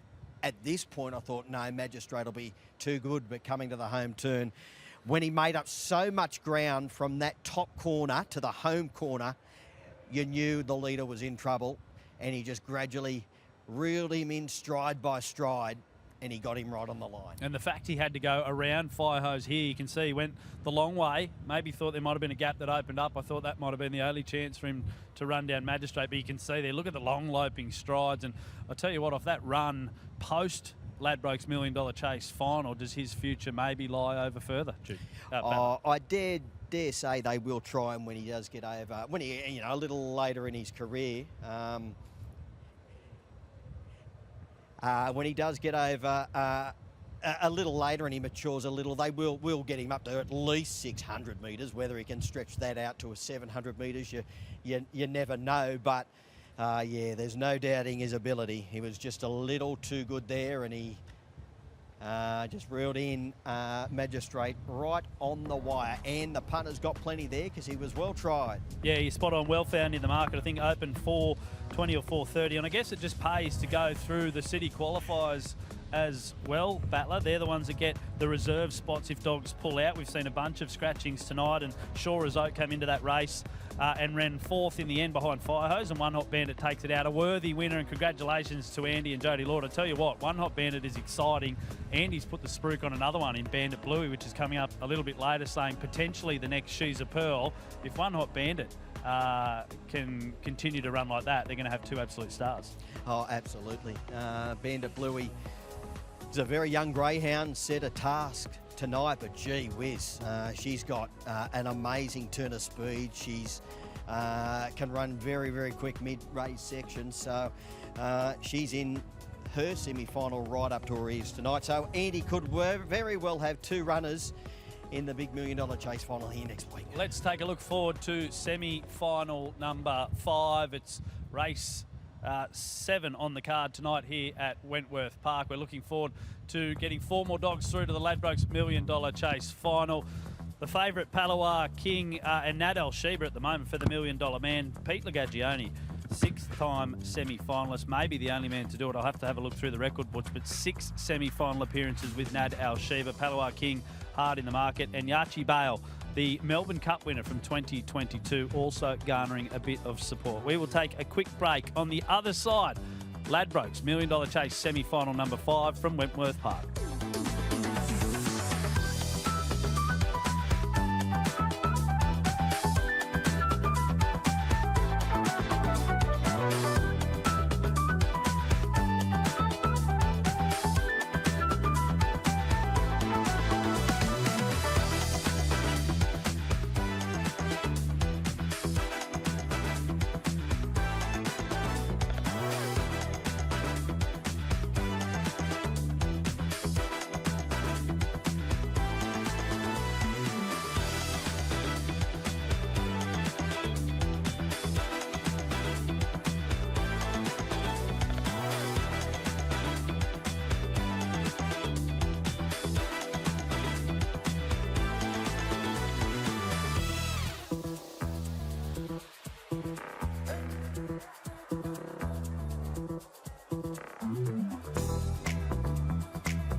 And we're ready here for semi-final number 5 of the $1 Million Chase. And we've got a man who's already got a finalist, but he's hoping to get another one in, Jack Smith. Jack's got Palawa King in this. Guess it's just a case of hold your breath. You know where he's going to be, and hopefully he can get the runs. Yeah, hopefully he can just stay in touch a little bit, blow the whistle and see what happens. He's obviously a noted stayer. He's national distance champion. 3 runs back, he ran pretty handy time here. No, he's run 29.5 a couple of times. So, don't know whether he can do that at the moment, but let's hope he can. He scraped through last week, or else he probably would have been in the Sydney Cup tonight. No, he wouldn't have been Sydney Cup. We've gone all out and freshened him right up, so I wouldn't have done that to him. So we'll just move on if we don't do any good, yeah. Fingers crossed you do. Is it the excitement of early on, Bellayuna settled in yet? Oh, yeah, they're very excited. So they should be. Mate, we know the story of this dog, Errol Hughes, the problems that he had in Forbes. It's just a great story, and he's obviously a great owner for you to have as well. Oh, mate, they're unbelievable, and they're just having the time of their life, and so they should. Mate, hopefully you can have the time of life and get another one in here. That would be nice. Probably been a bit greedy, but we'll take it if we get it. Mate, good luck tonight, buddy. Thank you. Welcome back to the Dogs live coverage of Ladbrokes $1 Million Chase semi-final night here from Wentworth Park. Wild and windy down here at the track, but we've seen some hot action so far in 4 semi-finals of the $1 Million Chase. 4 dogs through to next week's $1 million final. Bellayuna for Jack Smith, there he is on screen, already got one through to the $1 million race. Of course, has ability in the second semi-final. A bit of a boil over there. We saw a brilliant performance from One Hot Bandit in the 4th semi, and Jay, of course, Battler, your best bet of the night, got up as well. It's been a scintillating night, and looking forward to 4 more really good semis. Yeah, sure is, Simon. Only 4 chances now to get through to the $1 Million Chase final, and in this semi-final it's more open. We've had a few shorties go around in the majority of semis so far, but this one is more open with the favourite now, Palawa King, from box number 4, around the $3.40 mark. Nadal Sheba, who's been very well tried throughout the week at $3.50, then wider out to Bandit Bluey for Andy Lord at $4.20, $4.80. The Melbourne Cup winner from last year, Yachi Bale, who's drawn the inside. Here's our speed map. Bandit Bluey is a greyhound who can fire out and has got an abundance of early speed. She should roll across and have a dip for the front. Magic Muffin is a touchy beginner but has got good speed. It'll be looking for the early lead. Isles Entity shouldn't be too far away. And Nadal Sheba, who won the Richmond qualifier, has got good early speed as well and should be coming across with Bandit Bluey. Yeah, would you believe it? Pete Lagagioni, the man who's won 2 $1 million races, gets box 7 again. Battler, Nadal Sheba, of course, jumping from the black rug, in the black rug tonight, I should say, and he caught up with Mick Cowley a little bit earlier on tonight. Pete, we finally get to your dog in Nadal Sheba. You've caretaker for a few, but Nadal Sheba, has Nadal Sheba been in the lead up to this? Yeah, mate, he's enormous. Yeah, he's well, he's bright, he's shiny, he's happy, so yeah, he's well. Lots been said and made about box 7. How's he going to handle it? Oh, look, again, box rise. It's all about box rise with him. He's been coming out brilliantly lately, so yeah, look, it's been lucky for us before. Mate, what about getting around this track? We saw how great he was at Richmond. What about getting around this track? Yeah, look, we gave him another trial last week and he handled it quite well. I think box 7's got to suit him better than the inside here. He likes to dive into the fence on the first turn, so yeah, look, we're happy where he's boxed, and I think the market moves tell the story. It'd be nice to have another finalist, wouldn't it? I'm not going to say no, mate. I'm not going to say no. Good luck with Nadal Sheba in race 7. Thank you. Pete Lagagioni there with Mick Cowley, another man who's very generous with his time and always happy to spruik the greyhounds, especially when the $1 million Chase rolls around. Battler. Yeah, absolutely. He is. Simon, he was at the media launch earlier on in the week. Pete, happy to give up his time and come and help promote the race, a race which he's won a couple of times, so there's no doubt why he wants to promote the race, but always happy to do so. And Nadal Sheba is a greyhound on the rise, as just mentioned, came through the Richmond series, biggest test to date, but gee, he's got ability, and he's drawn to get a nice run down the centre of the track here.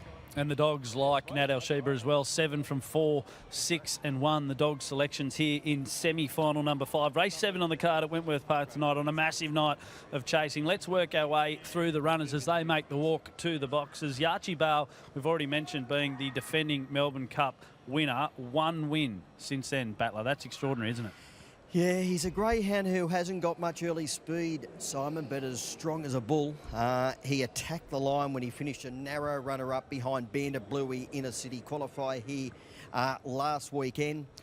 If he's in a stalking position through the first turn, working down the back straight, the leaders need to look out. The two, Frosh, won a 4th, 5th grade race 5 days ago, but this is a little bit better than that. Yeah, came through the Gunnedah qualifier, then won at Richmond at his latest run, only in fair time. Oh, this is much, much tougher. He's a greyhound on the rise, but I think he needs it a little easier than tonight. The 3, Magic Muffin for Mark Gadd, and your pick as well. Yeah, she's my best value runner of the evening. She was great through the Richmond series where she finished second and third in the big final behind Nat Sheba. Bit touchy at box rise, but a good turn of speed. In the care of Mark Gatt for this series. If she does begin, I think she can lead. She hasn't got a great deal of pace around her. If she does, I expect her to run around the 29.8 mark, maybe a bit quicker, and be right in the finish. And a little bit of support as well. Opened at $7 into $6.50 for the Gat camp, who know how to prepare a good greyhound. The 4, Palawa King for Jack Smith. Yeah, he's an outstanding greyhound, versatile greyhound who's been racing over the 700 metres but dropped back to the 500 metres to have a crack at this series. Oh, he was a tragedy beaten behind Lady Divine in a city qualifier here last week. Found all sorts of trouble mid-race when he was coming into it strongly, then lost all ground and then charged to the line to finish second. He just needs luck. He won't be leading. He'll be back in the pack, but if he does get the run through the first turn, he'll be hard to hold out. The 5, Isles Entity for Michelle Sultana beat 2 Group 1 winners in Zipping Orlando and Zipping Remus at Maitland, and $14 into 9, Battler. Yeah, good money for him at a longer price. Has run quick time around Maitland. First up here, but no doubt he would have trialled in, or she would have trialled in preparation for this series. Is a talent. Whether she can get across from the 5 alley remains to be seen. The 6, Bandit Bluey's on the way out here, $3.90 out to 6, and Nat Sheba $3.90 out to $4.20. They're probably 2 pair that boxed a little bit awkwardly, but certainly have potential. Oh, Bandit Bluey, she's a very talented greyhound. She's only lining up for start number 6 tonight. She's run 4 out of 5. She's run quick time at Dapto. She's run quick time here, 29.86, leading all of the way. She's the baby of the field. She can win. And the 8, Sunshine Lily for Mitch Jobson, comes out of Taree. The trainers are walking behind the boxes. Collars and leads are about to come off. Semi-final number 5 of the Ladbrokes $1 Million Chase. Who will join the 4 winners so far in the $1 Million run next Friday night, October 13? We can't wait to find out. Matt Jackson with the call of semi-final 5 on Ladbrokes $1 Million Chase semi-final night.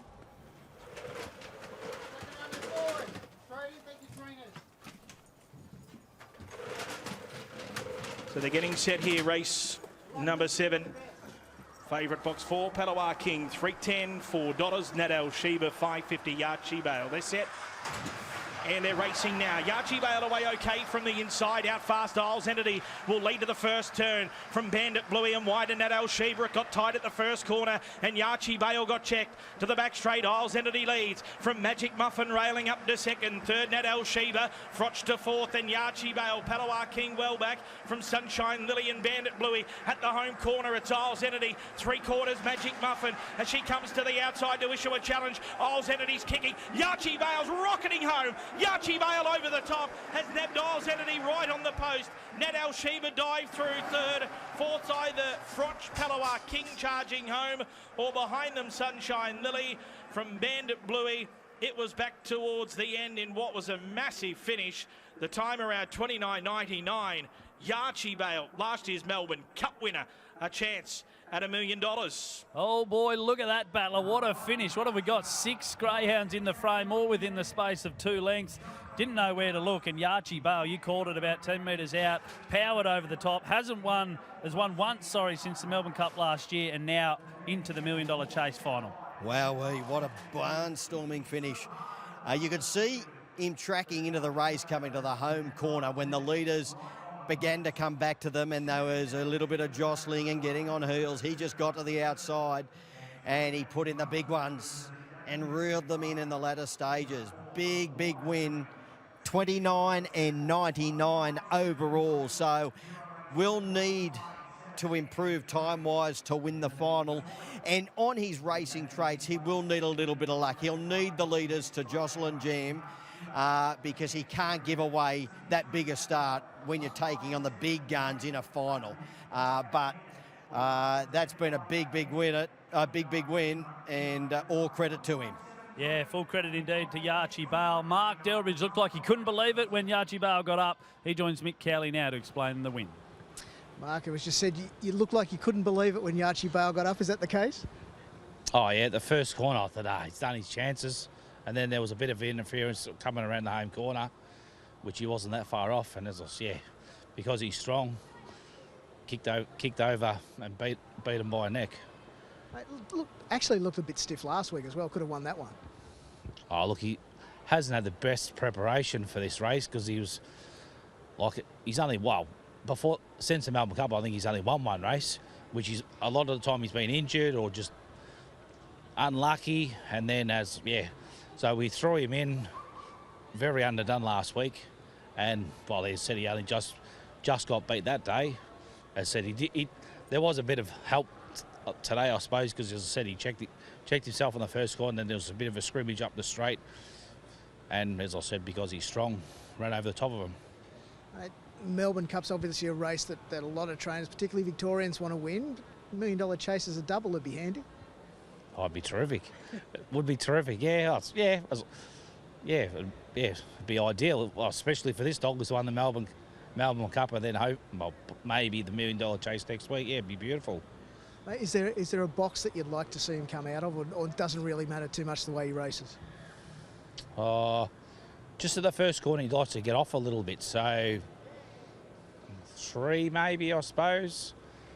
I don't really want 7 or 8, 6, 7 or 8, I suppose, because it's going to be hard to get across from there, I suppose. But if you can get a nice clean run through the first corner, and then, hopefully not too far off the leader, because as I said, he jumps all right, and then he's just got no pace. So, if he's 3 or 4 off the first dog around the first corner, he's probably got every chance. Good luck with the box draw later, and especially next week.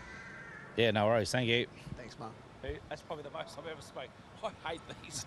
Mark Delbridge there with Mick Cowley, and he's a happy man, and so he should be, Battler, as he walks off. Yachi Bale through to the Ladbrokes $1 Million Chase final. Look at Ladbrokes. We've got another double pits there. That seems to be the celebration of the night. Let's see if he gets a handshake. There's someone there on the fence trying to handshake all our winners. Who knows what Mark's saying to the punters, but hell of a win. Didn't know where to look in the last 50 metres, but Yachi Bale, a Melbourne Cup winner, so certainly has the pedigree to run well in a $1 Million Chase final. Oh, absolutely, Simon. He is a greyhound who's going to rely on luck because he hasn't got that early burn, but just have a look how he was back to last through the catching pen, still giving the leaders 8 lengths midway down the back, but then he just began to pick them off one by one, and then they began to jam up on the home turn, a little bit of jostling on heels, and here he comes right down the outside to get the bob in when it counted. And he's 1 in 8 chance of taking home $1 million next week and adding the $1 Million Chase to the medal piece alongside the Melbourne Cup. It's phenomenal, that first turn footage, isn't it, Battler? Yachi Bale getting all the way out, almost in the kennels, so wide through the first turn with that jostling, and then just has the nerve to just, as you say, pick them off one by one. I think Isles Entity, gee whiz, Michelle Sultana looked the winner here, and just a little bump with Magic Muffin just maybe slowed the momentum a little bit. Not going to say that Isles Entity would have won the race, but you could see Nat El Sheba flying home as well. But Yachi Bale through to a feature final again, and probably the biggest, here we go, an empty box. I don't know who jumped out of there, but Magic Muffin, that was jumping out of that box. It's wonderful angles here, Battler. We get a real insight into what's going on in the boxes, and you hear state to state, they're not all the same. For people out there watching for the first time, the grates are different, the mats are different, some have a little backstop in them in different states. So it is difficult for greyhounds to adjust, right? Yeah, you're right, Simon. They aren't uniform across Australia, and that's a discussion for another time. But Yeah, you do see greyhounds because Magic Muffin has only been up in Mark Gatt's kennels for a few runs, so she would be used to the Victorian boxes. And some Victorians come up here and handle it beautifully. Others just come out poorly. You can be a good beginner from Victoria, and you come out here up here and you begin poorly. But I've seen slow beginners down in Victoria come up here and nail the jump here at Woodworth Park. So it's hard to know what you're going to get on the night, but yeah, she's a touchy beginner at any time, Magic Muffin, and tonight she was only moderately away. Well, Yachi Bale, the defending Melbourne Cup champ, certainly a force to be reckoned with in next week's Ladbrokes $1 Million Chase final. A nice result there for the bookies as well. $5.60 Yachi Bale paid in the end. Isles Entity brave in defeat, it must be said, and Nat El Sheba, a good run. Probably two youngsters that we'll see more of, and Magic Muffin with a bit more time in New South Wales. Who knows, the result could have gone a different way tonight. Yeah, absolutely. Isles Entity, her run was terrific, a bold front-running run. She was only nabbed in the last stages, and I think if she hadn't bumped with Magic Muffin, she might have even just got home because she was only collared in the last 20 metres. Nat El Sheba, he'll be much better for the run in a quality field like that tonight. He's a greyhound who will get to top grade as his career progresses along. And Magic Muffin, she's knocking on the door for a win here in New South Wales if she does stay with Mark before heading back for a little long before heading back to Victoria. I hope you're enjoying the Dogs live coverage here from Wentworth Park on Ladbrokes $1 Million Chase semi-final night. We are hanging in there. We've only got 3 to go, Battler, before we've got our 2023 $1 Million Chase final field. The box draw will be happening a little bit later on. Do we want to talk about what happened about half an hour ago? The conspiracy theorists will be out with their tinfoil hats wondering what on earth happened down there with the trusty banjo. The trusty old banjo. Fanning it. We're having a bit of sticky tape, I think. Yeah, we're not going to look at it, are we? What happened? Well, the bottom where the Jeff Page, the steward, should have been holding it. Well, he wasn't, and then the bottom of it came out, and then he was able to.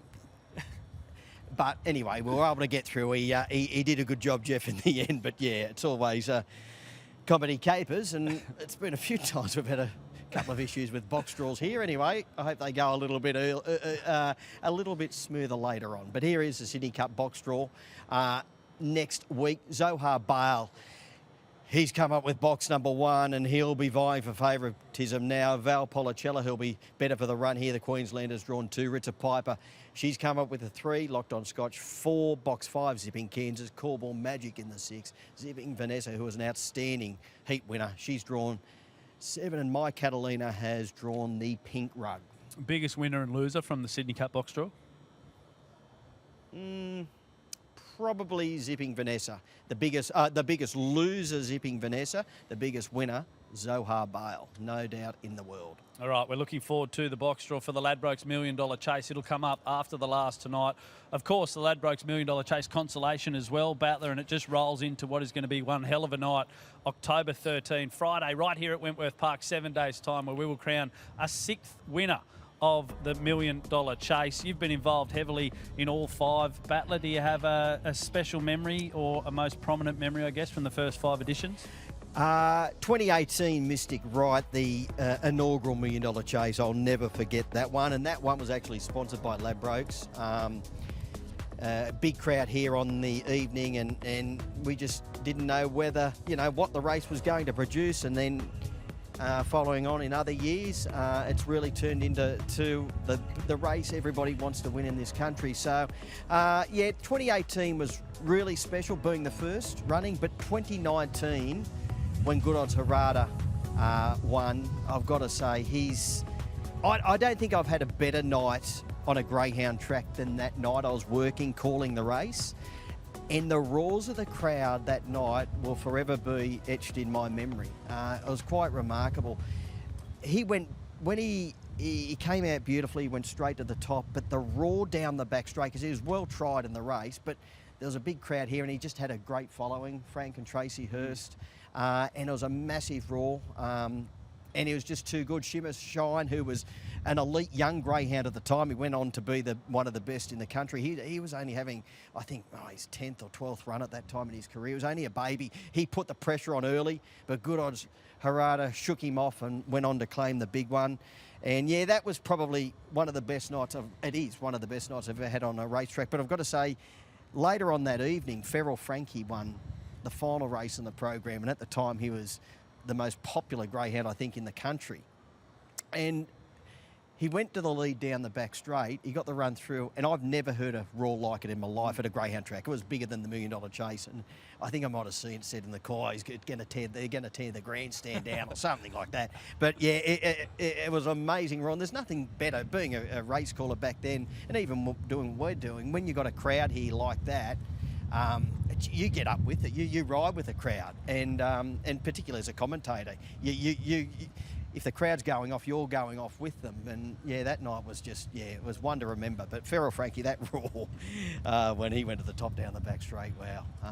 And yeah, that 2019, 2020 was special too. How Handsome Prince, a former Tasmanian greyhound, for Pete Lagosiani taking out his second. So yeah, memorable moments for mine. I love that call with Feral Frankie. They're going to bring the grandstand down. I'll tell you what else will bring the grandstand down. Cyclone Brad that's ripping through Wentworth Park here tonight. Let's have a look at race 8 on the card. 10 races in total as our monitor almost wobbles over here, such as the breeze. Ladbrokes $1 Million Chase semi-final number 6. You can see there, it's all about one greyhound. You stuck your neck out. Well, I guess it was maybe an obvious choice, but Postman Pat about a month ago and said he's the dog to beat. Are you more confident or less confident heading into tonight? I didn't really stick my neck out too much, Simon. He was a little at the head of betting, to be honest.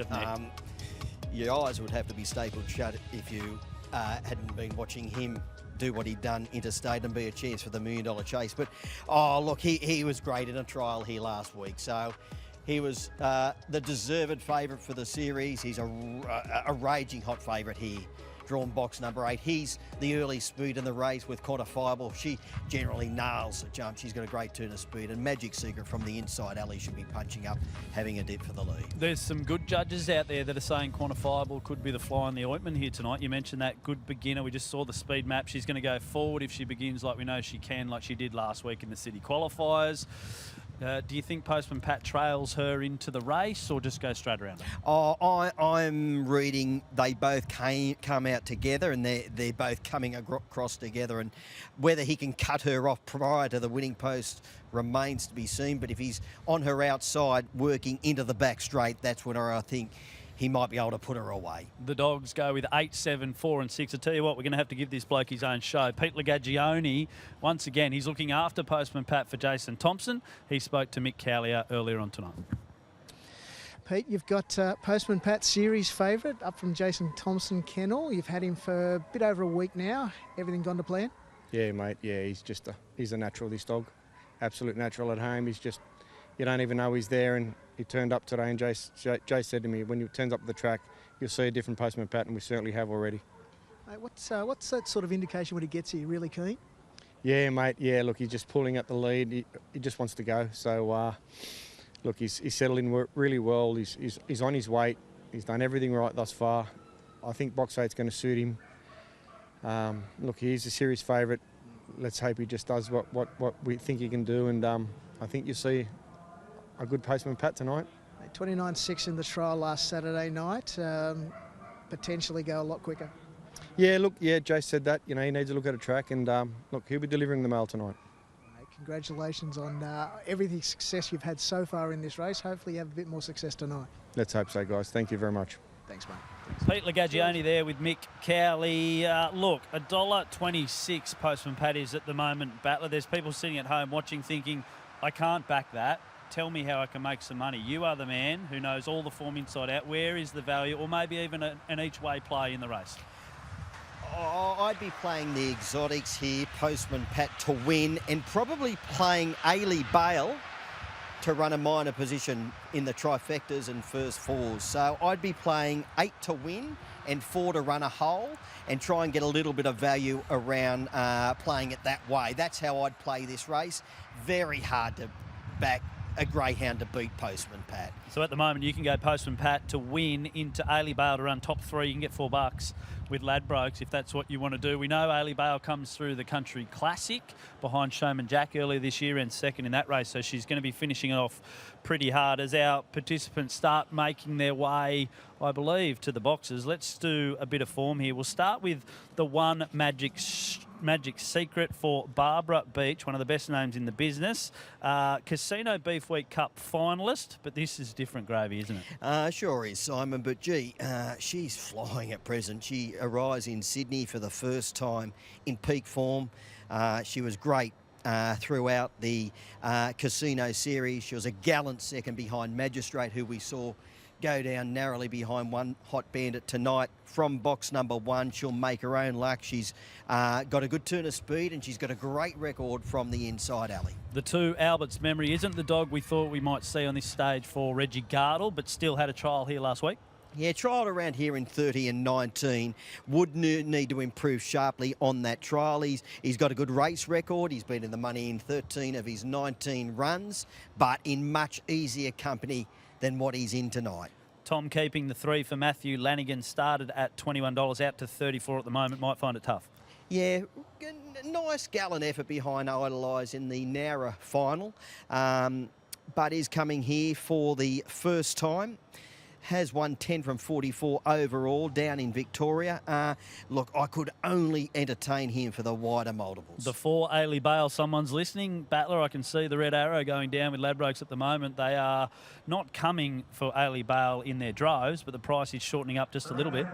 Yeah, she's a greyhound who I don't think can win the race, but I think she can certainly get into the minor money. She's a greyhound with little or no early genuine speed, but she's stronger over the 520 metres. If she is able to get a little slide through the first turn, she can get into the minor money. The 5 Rebel Ethics for Jake White. The form from 12 months ago would be competitive, but we haven't seen a lot of that since. Yeah, you're spot on there, but gee, he was pretty good throughout the Gosford series when finishing runner-up behind Zipping Novak in the final. Probably the best roughie in the race at 30 or 40 to 1 because look, he can run the time. He can run 29.64 at his best. Whether he's right there at the moment remains to be seen. But look, he's not without a rough chance. I'll raise you 31. How about 61 with Ladbrokes at the moment for Rebel Ethics? 550 the place. Number 6, Royal Nanga, another one from the Smith Kennels. Yeah, consistent gallant greyhound, has run 29.60 odd around here. Tricky draw though underneath a really pacey greyhound, Quantifiable. Yeah, let's talk about Quantifiable for Chris O'Brien, the first of the Litter Sisters tonight, mortified later on. Needs to lead to win, do you think? Oh, yeah, she needs to win to lead. She's a brilliant beginner, good turn of speed. She was good throughout the Dapto Megastar Series, and she won her way into the semi-finals by winning here in 29.64, leading all of the way from this alley last Saturday night. She's a second favourite behind Postman Pat and the Logical Danger. The 8 Postman Pat, are we about to see a statement, do you think? Yeah, quite possibly so. Trialled 29.60 around here last week, ran quick early time, good overall sectionals early and mid-race. He's arguably the best greyhound in the country. He's at a rock-bottom price, but clearly the one to beat. And he's your pick. I'm with Quantifiable at the better odds. Our trainers, you can see on camera, about to put the dogs away. Semi-final number 6 of the Ladbrokes $1 Million Chase. Who will join the finalists in next week's $1 Million final, October 13, right here at Wentworth Park? I'll throw you over to Matty Jackson for the call of semi-final number 6. He's the short-priced favourite, and the green light is turned on. 145 Postman Pat, 420 Quantifiable. They're set to run race 8, ready.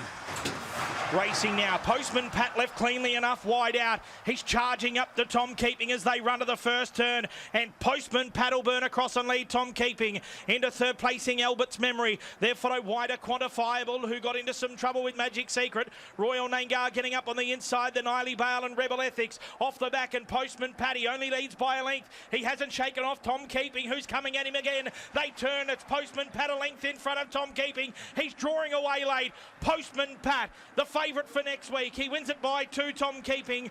Third, Albert's Memory, and fourth, Quantifiable. They're followed by Ailey Bale, Royal Nangar, Rebel Ethics, and Magic Secret. We'll get a time through very shortly, 29.59. Well, there you go. Postman Pat for Jason Thompson and Peter Lagagioni through to the Ladbrokes $1 million chase final, a time of 29.59.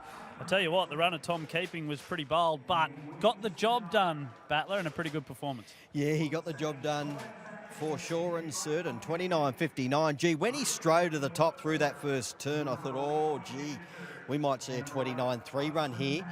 But he's put good time on the board, 29.59. No knocking that, but you just thought, oh, when he went to the top with ease, what's he going to run? But Tom Keeping ran the race of his life. Coming to the home turn, you thought, hello, are we going to see another boil over? But he dug in when it mattered, and he's been too good. In fact, he was just edging away in the latter stages.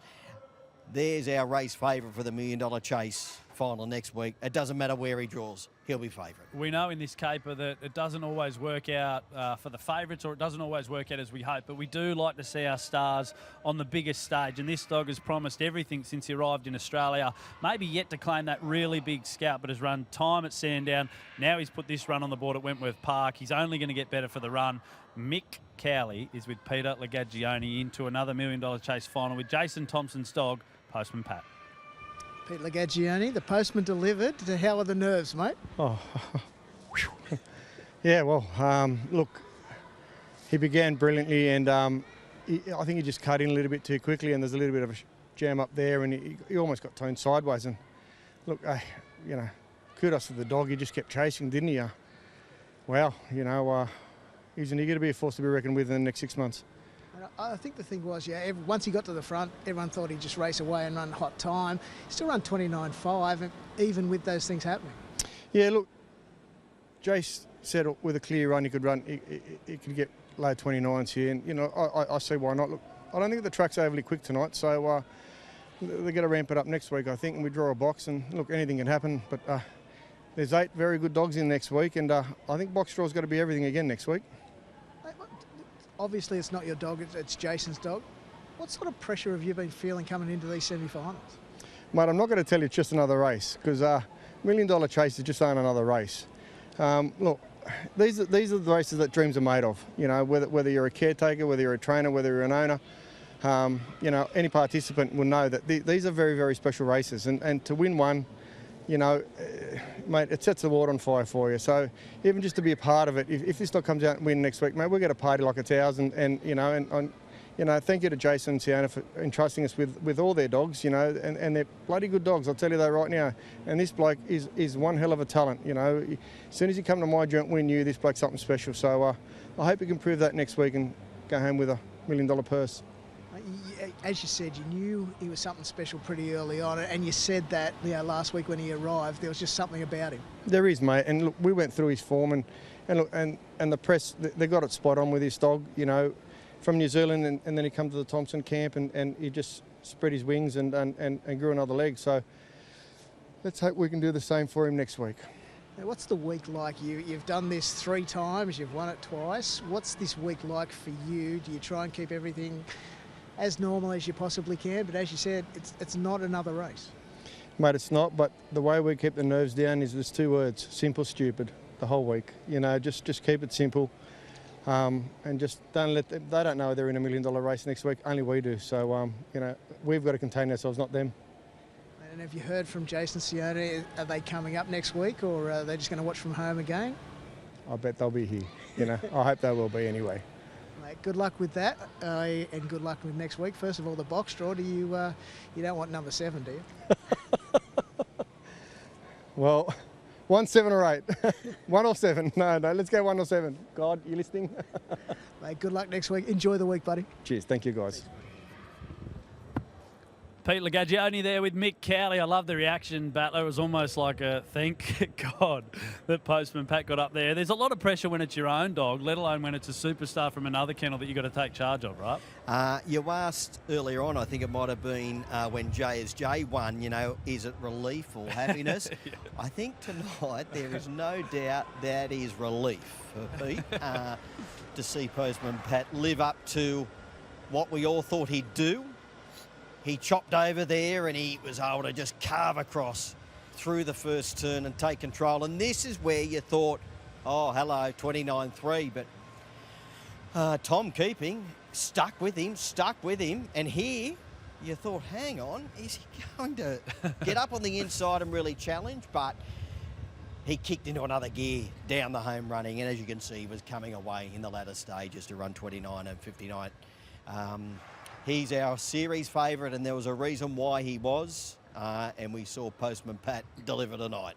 Ailey Bale came right out of the boxes, just caused a bit of a scuffle and maybe even knocked Postman Pat sideways in the opening straight there. And this is just great to see a sprinter at the top of his game, striding out in front. Just maybe a misstep there at the back corner. Maybe we can get another look at that, but that might be the reason why it looked like Tom Keeping was pulling ground off him late. But you can see him extend and run through the line, and a really good time, 29.59. Trialled around that mark on Saturday after the last. Here's some in-the-box footage of Postman Pat jumping from box 8. Again, jumped brilliantly. You know when quantifiable is getting left in your dust that you're flying out, and this will give us a great insight into what Postman Pat is doing. Wants to go left just a little bit, and quantifiable initially getting up the track, and then bang, battler. That's some great footage, isn't it? Yeah, it is. They brushed initially, but then after, 30 or 40 metres, you saw quantifiable come back and just take, his back legs a fraction, and he was off stride for a few metres, but then he balanced up again and let go through that first corner and carving across to the lead. He's run home tonight in 11.75. In his trial, he ran home in 11.61, so 14/100ths slower in his run home time, which is equivalent to about a length. A length and a half is a tenth, so a little more than about 2 lengths slower than his run home time in his trial. So I think he'll be better for that run tonight, and yeah, if he can live up to that run home trial time in his trial, if he did that tonight, he would have run 29.40 odd, Simon. So, I think that little bump early on, his back leg's taken a fraction from underneath him, he'll be better for the run. And as I said earlier, I think we've just seen the favourite for the race, and it doesn't really matter. I don't think where he draws. I think he'd have to probably draw really awkwardly, and J would probably have to come up with box 1 or 2 to be favoured ahead of Postman Pat.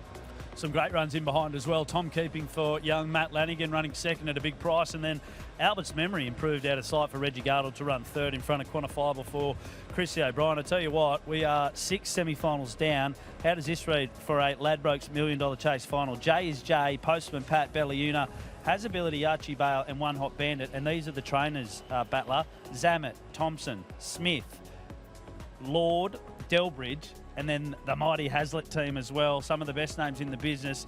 And gee whiz, Has Ability, that would be a hell of a story so far, I reckon, if it could get up in the big one. Oh, for sure and certain. At this stage, he's probably going to be paid as, the fairy tale story of the race at this point in time. Has Ability with Stu Hazlitt and the team.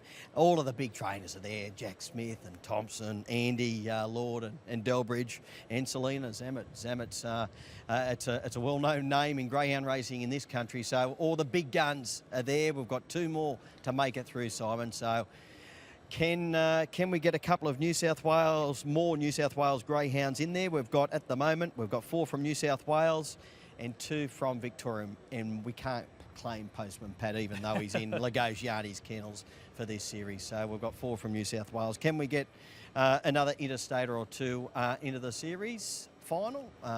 That remains to be seen. And I'm sure we've made some history tonight. First New Zealand runner, I guess, into a Ladbrokes $1 Million Chase final. I'll have to fact check it, of course. Last year we saw McInerney come across from Tasmania, which was wonderful, but Postman Pat, obviously New Zealand via Victoria. And the big question now is, who does the handling duties next week? Do you keep it status quo? Does Pete Magic dance his way down again, even though it's not his dog? And the big question, what's the sling if he does win for Jason Thompson? I'm sure that's already been worked out, the sling, without a shadow of a doubt.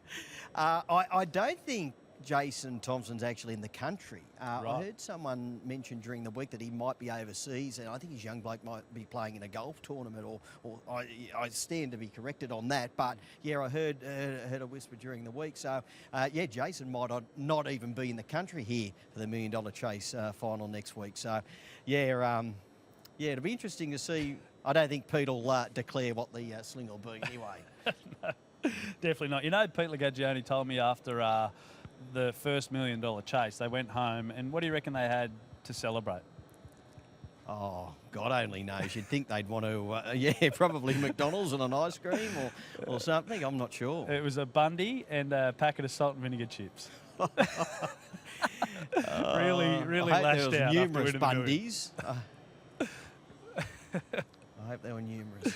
All right, let's move on. 7 minutes until race 9 on the card tonight. Semi-final number 7. And you mentioned some New South Wales dogs. I tell you what, last week the Staines kennel ran really, really well. And Luna Country comes up with a good draw. She's still a big price, $9 out to the $20 mark. Tinker Norm comes through the Nationals behind Sage Tennille, who we've already seen go around tonight. Nangar Lucy, there's probably not a better young New South Wales dog going around at the moment. A Group 1 winner already, age restricted, and a Group 2 winner, the Blacktop at the Gardens. And Blue Goose Boy gets a run, along with El Yeah, who is an interesting runner, battler. Yeah, absolutely. Oh, yeah, made the Group 1 Golden Easter egg here at Woolworth Park earlier on in the year. Tinker Norm, he's a greyhound who finished in the money in the Group 1 National Sprint back in late August at the Meadows, but only trialled very, very moderately here last week, Tinker Norm, so he needs to improve on that trial. But yeah, this is one of the more, what I thought, tricky semi-finals. Nangar Lucy, a deserved favourite at $2.30, but gee, she's got some stiff opposition here. I tell you what, Nangar Lucy and the Tracksand Syndicate, the racing syndicate that own them, this is the Barnes camp and all of the Sprats out there in the Central West. They are flying this year. The Barneses probably haven't been in better form in their life. Dennis Barnes joined Mick Cowley a little bit earlier on tonight to talk about Nangar Lucy. Dennis Barnes, Nangar Lucy. How's the week and a half been, I guess, now, since that last impressive win in Newcastle? Yeah, no, it's been all exciting, mate. We're sort of getting them ready towards this, and hopefully we can go well. Obviously, the key is the jump. I remember you said for Newcastle, if she doesn't jump, she can't win. She showed you up that day, but you'd love her in front. Oh, of course I would, yeah. Look, I know she's really strong, but I just thought if I wasn't in front around that first turn at Newcastle, she couldn't get there, but she did prove me wrong, luckily. But I think the same thing is, she's got to be running 1-2.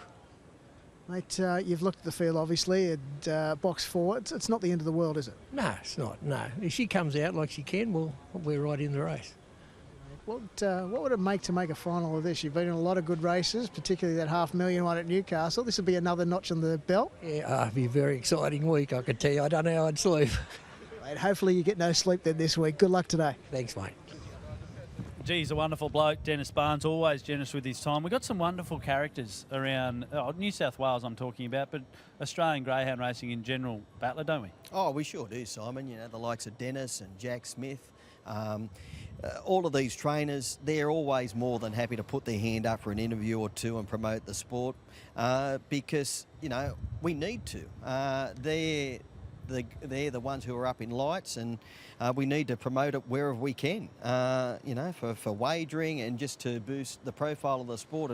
And these guys, Dennis and the team, I felt for him when they were narrowly beaten in the 7:15 at the Gardens, a photo which went for an eternity. And when they won the Black Top with Nangar Lucy, Dennis said after the race, the Gardens owed me one after going down narrowly in the 7:15. So, she's here big time in this race.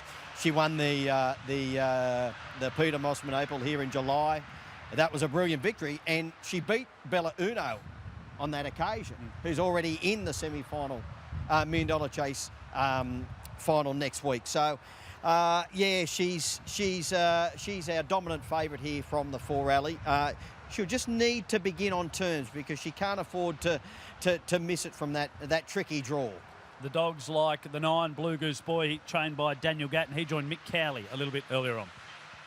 And Blue Goose Boy, wasn't in the race, got a start. But how's the excitement been for that? Yeah, good. I think we found out Wednesday, or I think it was Wednesday. So, yeah, it's been a bit of a build-up. You think you're not in the race, and then you got to start, so it's nice, yeah. 2 runs back, was going around in 5th grades here. Stepped up, handy run last week. Plenty of ability. Yeah, plenty. I thought he stepped up really well last week. Still maybe a touch in over his head. You know, he might, another 5 more, 10 more starts, he'll be up to that level, hopefully. But, no, I'm happy with him. He's in good order, so see how we go. As everyone says, you can't win it if you're sitting in the kennel. That's it, 100%. Yeah, no hope. You've had some good success here over this year, obviously with the futurity. Mate, what would it mean to you to get into a $1 million chase final? Oh, it'd be awesome. Yeah, be great.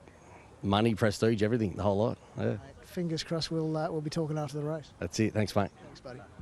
He's a legend, Daniel Gatton, of course, one of the moments of the year, I reckon, earlier in 2023. And if you go back to that futurity night, Battler, without spending too much time there, just so emotional, wasn't it? Yeah, Windsor All Class. It really was for the team. Yeah, one of the most emotional nights I've spent on a Greyhound track. And yeah, well, Nangar Lucy, if she can do it for, my apologies, for Blue Goose Boy, if he can make it through to the final for the Gats. It'll certainly be, because they're long-time participants, the Gat family, so it'll be an emotional night as well, if even just to make the final for them. Yeah, big cheerio to Brian Barton if he's watching at home. Good on you, mate. Hey, race 9 here, semi-final number 7. We'll whip through these runners as quickly as we can. Luna Country for Neil Staines ran pretty well last week, Battler. Yeah, tidy effort behind, has ability, only collared in the latter stages, so has ability as Frank, that form winning again tonight. For Neil Staines, good record track and trip, has got the early dash to use box number 1 to advantage. The 2 Ackeye Princess comes out and El Yeah comes in, a Group 1 finalist earlier this year. Yeah, in the Golden Easter egg here at Whitworth Park. Handy record around here, a PB of 29 and 59. If she can reproduce that PB, she's right in this race. Yeah, spot on. She is currently at 9.50, started at 7.50. Tinker Norm, the 3. Yeah, 3rd in the National Sprint Final at the Meadows in late August, but he's a very, very capable greyhound. He's a 15-time winner, but he trialled around here last week and he only ran very, very moderate time, so he would need to improve on that trial, but he can. They don't want him. 4.60 out to $6 with Ladbrokes at the moment. The 4 Nangar Lucy, current favourite at $3. Yeah, Group 1, Peter Mossman Opal winner, then won the Black Top recently to qualify for this race in quick time. Good record around here. Can be a bit touchy at box rise, but has got a good turn of speed and strong at the end. The 9 Blue Goose Boy we just heard from Dan Gatt.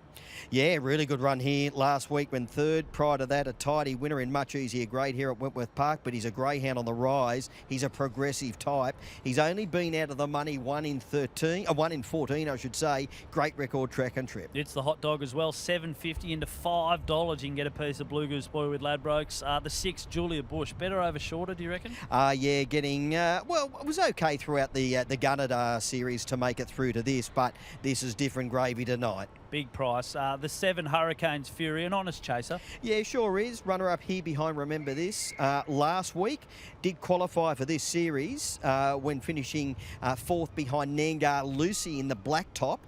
Only beaten 3/4 of a length on that occasion. Look, I think he can get into the minor money. And the 8 Landon Bale. Yeah, quality chaser, 23-time winner, has run very quick time on a number of Victorian tracks. Has just got to get a little bit of luck coming across from the wide alley. I'm with Nangar Lucy, you? Yeah, concur, Nangar Lucy for me. All right, here we go. Semi-final number 7, 2 to go. The red light is flashing. It will soon turn to green. I'll throw you over to Matt Jackson for the call. Favouritism only just. 350, 360 Landon Bale. And they are just about all locked away. Race number 7. Simple win. And you're in for a chance to win $1 million. Green light on. Race number 9, they're set, ready, and they're racing now. Beginning quickly wide out here, Landon Bale looking to carve over and will do so at the first corner. Landon Bale leads from Luna Country and Julia Bush. Into fourth placing is Hurricane's Fury. They're followed then by Tinker Norm back to the fence. Next to Zellier, Blue Goose Boy and Nangar Lucy off the back straight, and it's Landon Bale who's 4 lengths in front of Luna Country. Tinker Norm's winding up with a run as they turn. Landon Bale led by a length. Tinker Norm off his back pounce. Tinker Norm too strong. Tinker Norm beat Landon Bale and Hurricane's Fury, who's run a massive race third. Fourth, Luna Country from Ellier, then Blue Goose Boy, Nangar Lucy and Julia Bush. And the time around 29.9. Well, there you go, Tinker Norm. Hey, Battler, he says, stick your trial up your jumper. I'm going to come out and win the semi-final. That was a strong effort, wasn't it? Yeah, there was never doubting any of his ability, but he trialled very poorly around here, and 30 and 50 odd or thereabouts. But he was suited under race conditions tonight. He finished third behind Sage Tennille in the Group 1 National Sprint at the Meadows, so he's a 15-time winner. He's won a stack of races in Victoria, and he's turned up and he's produced his best tonight, running 29.96. He will need to go quicker to take out the final, but look, he's in there with one chance of winning $1 million. Craig Burns on camera there. You can see the Norm cap as well. I reckon around here, Mark Delbridge might have been thinking, I'm going to have 2 shots and $1 million, but Tinker Norm just too strong late. Yeah, you're right. When Landon Bale scooted away down the back straight, I thought, hello, Mark's going to have 2 in the final, but Tinker Norm had other ideas and he got into second position. Then he went out after the leader and he gobbled him up in the latter stages. Far too strong. He's got a barnstorming finish and he showed it tonight. Nice looking greyhound as well. I'll tell you what, great run from Hurricane's Fury there for Cat Ernst and Joe McFadden. Just continues to keep on keeping on that dog. We're going to throw down to Mick Cowley now, who's with the winner, Craig Burns. Joined by Craig Burns, who has a finalist in the $1 million chase. How's that feel, mate? It's a little bit surreal, really. He's the gift that keeps on giving, this little bloke. It's my 50th birthday today, so it's me and him in the room last night and tonight, and he got the chockies for me. So very, very impressed, yeah, pleased. I was going to say, it's a handy gift. If your birthday was next week, it'd be better, but this is a good start. Well, he's got me there. He's got himself there, and start planning for next weekend. He trialled here last week, as you said, made a mess of that turn. Yep. Did a bit the same tonight. Yeah, well, unfortunately he missed the kick a bit tonight as well, but he trialled solo and totally missed that first turn, first look, and I think he got a bit lost halfway up the back and then halfway up the straight as well, but maybe the 25-hour round trip 2 weeks ago paid some dividends tonight because he found the line beautifully, and I couldn't be happier, really. So I think a lot of people were thinking that the leader would get home, particularly up the back. Pretty handy effort to really chase hard and chase it down. Yeah, he's run down some big names of recent times. I think he spotted Transponder about 4 or 5 lengths up the back at the Meadows there, and I didn't think he'd get him, and somehow he did. He's got a little bit of tenacity about him, the boy, so he's very special to me, obviously. So. The performance in the Nationals was pretty special as well. But you said he's the gift that keeps giving. Mm-hmm. Yeah, well, he is the gift that keeps giving. The Nationals was a buzz. The maturity was incredible. I've only really been training about 2.5 years. We bred him, we reared him, we're training him. So, wow, I'm in the world's richest greyhound race. So, yeah. Will you do anything different next week? Will you come up the day before and spend the night sort of thing as well? I did come up last night and camp at Goulburn, so we only had 2 hours here today. Getting him out of the kennels then, I think that paid dividends. So we might just try and repeat it and roll the dice, see how we go. So, yeah. Third time lucky him going around the track as well to get around that first turn next week. Yeah, well, actually, I was sitting with Mark and Lisa Delbridge earlier, and that was something that was spoken about. Was some of these dogs, one look, second look, if they happen to get through, well, third look, hopefully they find a little bit more or negotiate a little bit better. It's a bit different than some of the tracks down south. So, yeah, I'm very happy. Happy 50th birthday from all of us. Congratulations, and mate, safe travels home and good luck again next week. Yeah, magic. I don't feel so old now. Cheers. Thank you. There he goes, Craig Burns with Mick Cowley there. Stormin, Tinker, Norm. Love the hat as well. Might be some merchandise. A big fist pump. That's what we like to see. Good on you, Craigie boy. Well done. I tell you what, Battler, we are outnumbered now. I think that's 4 interstaters, if I'm not correct, to 3 New South Wales dogs. And silly us, as we look at the replay, we should have known the national sprint form with Postman Pat being so dominant and Tinker Norm coming through the same race was always going to run well. Yeah, absolutely, Simon. You're right. We've got 3 Victorians, 1 Queensland and 2 New South Wales Greyhounds in the final at the moment. But we've got arguably New South Wales best chaser, Mortified, lining up in the final semi-final. Here's the replay when Landon Bale just scooted away. And as we mentioned, we thought, oh, hello, Mark Delbridge has got 2 in the final, but Tinker Norm right on the scene, got to the outside, put in the big strides in the latter stages and gobbled up the lead. As you can see at the judge on the first occasion, Tinker Norm was basically last or very close to it. Similar run to Yachi Bale, right? Last at the post, gets bumped really wide through the catching pen, and then right here, Landon Bale again. If you're in the connections, you're looking at it thinking, all right, you beauty, let's start planning for next week, October 13, $1 million chase. But here comes Tinker Norm. Hurricanes Fury in the black rug finished well also. Lunar Country was a good run in behind in the 1 rug for Neil Staines, but a deserved winner. At the time, not super duper. As we look at the box vision there of Nanga Lucy, who actually jumped quite well and then got shuffled back in the field. Yeah, she began brilliantly, actually, but she hit a bit of a flat spot after about 30 metres and she got gobbled up. Runners come down from the inside and a couple on the inside pushed up, and she was basically the meat in the sandwich. And she just got crowded up. And there's Tinker Norm out the back. He wanted to step right shortly after box rise. On his run and his time, he's very similar to Yachi Bale. So those greyhounds are going to rely on a bit of luck in the final and a little bit of jostling and jamming up in front, because I know they've done it tonight. They've come from a long way back and given away a big start. But, gee, to be able to do it in the final when they're running very quick time is another matter. Looking through Tinker Norm's form, Battler, interesting, after the national sprint went 350 to 460 into the trial and then come here tonight for the first race start over 500 since that national sprint. So maybe a really good bit of training from Craig Burns. Yeah, Craig knows his greyhound. He knows what type of preparation he needs, and he's got it right tonight. As we mentioned before, the race, the trial was very ordinary for a greyhound of his calibre, but he might be just one of those greyhounds that doesn't like trialling solo, and there are plenty of greyhounds who don't trial well solo, and he might be just one of those greyhounds, and he loves being in a race field with greyhounds around him and where he can really tough it out. And judging by tonight's victory, that's what he generally does like. It's interesting, Alan Iverson, stick with me here for this reference, the famous basketballer, said, practice? Why are we talking about practice? Tinker Norm, why are we talking about trials? It doesn't matter, because he's put it on the board here tonight in the semi-finals of the Ladbrokes $1 million chase. You can see the divvies there. 5.30 the win, Landon Bale. A little bit unlucky, but had every chance. And Hurricanes Fury, we mentioned, a wonderful year for the team. And Joe McFadden, Cat Ernst, they're doing great stuff up there in the beautiful city of Gresford, I believe they are based. We've got 1 race to go. Battler here at Wentworth Park on $1 million chase semi-final night. Let's just have a look forward. We've got 7 finalists so far. Postman Pat probably going to start favourite. JSJ will be up there as well. But Tinker Norm, chance in the big one?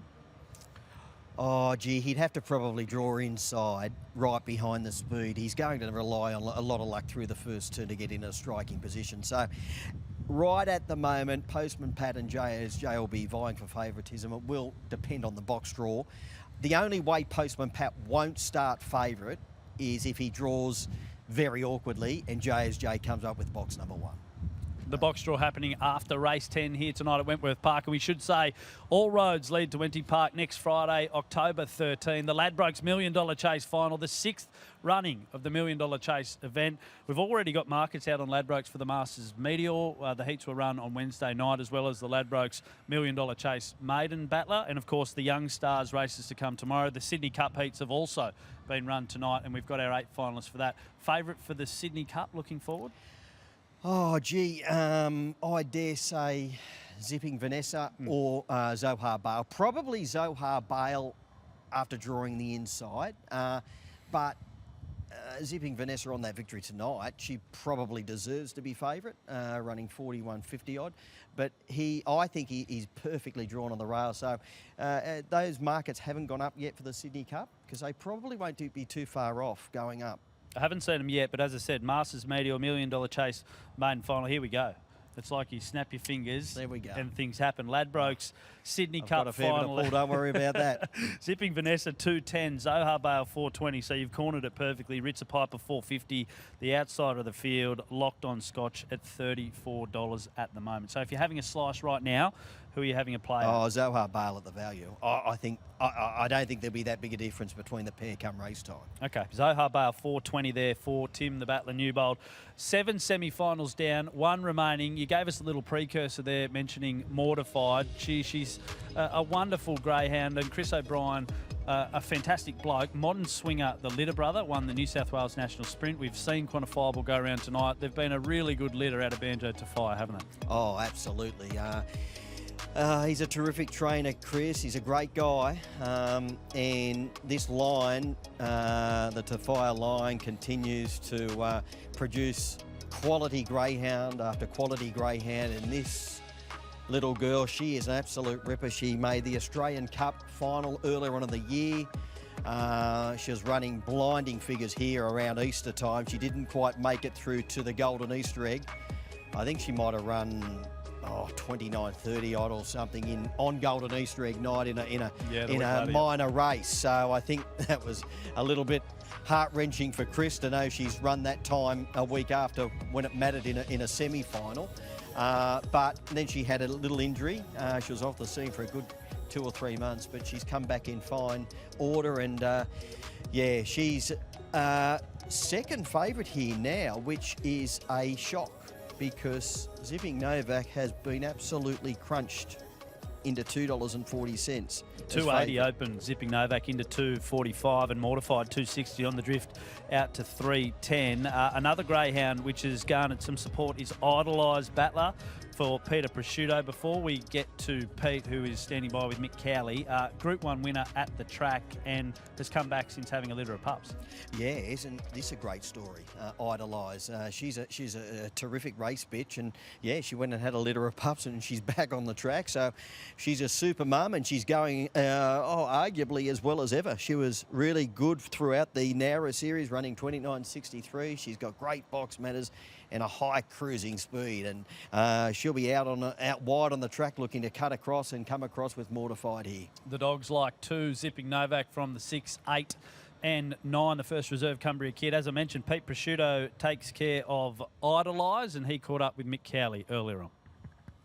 Pete, welcome back to a happy hunting ground for yourself and Idolise. Yeah, it's been a while. Things have changed since we were here last time, a couple of years ago, whatever it was. Yeah, so things have changed.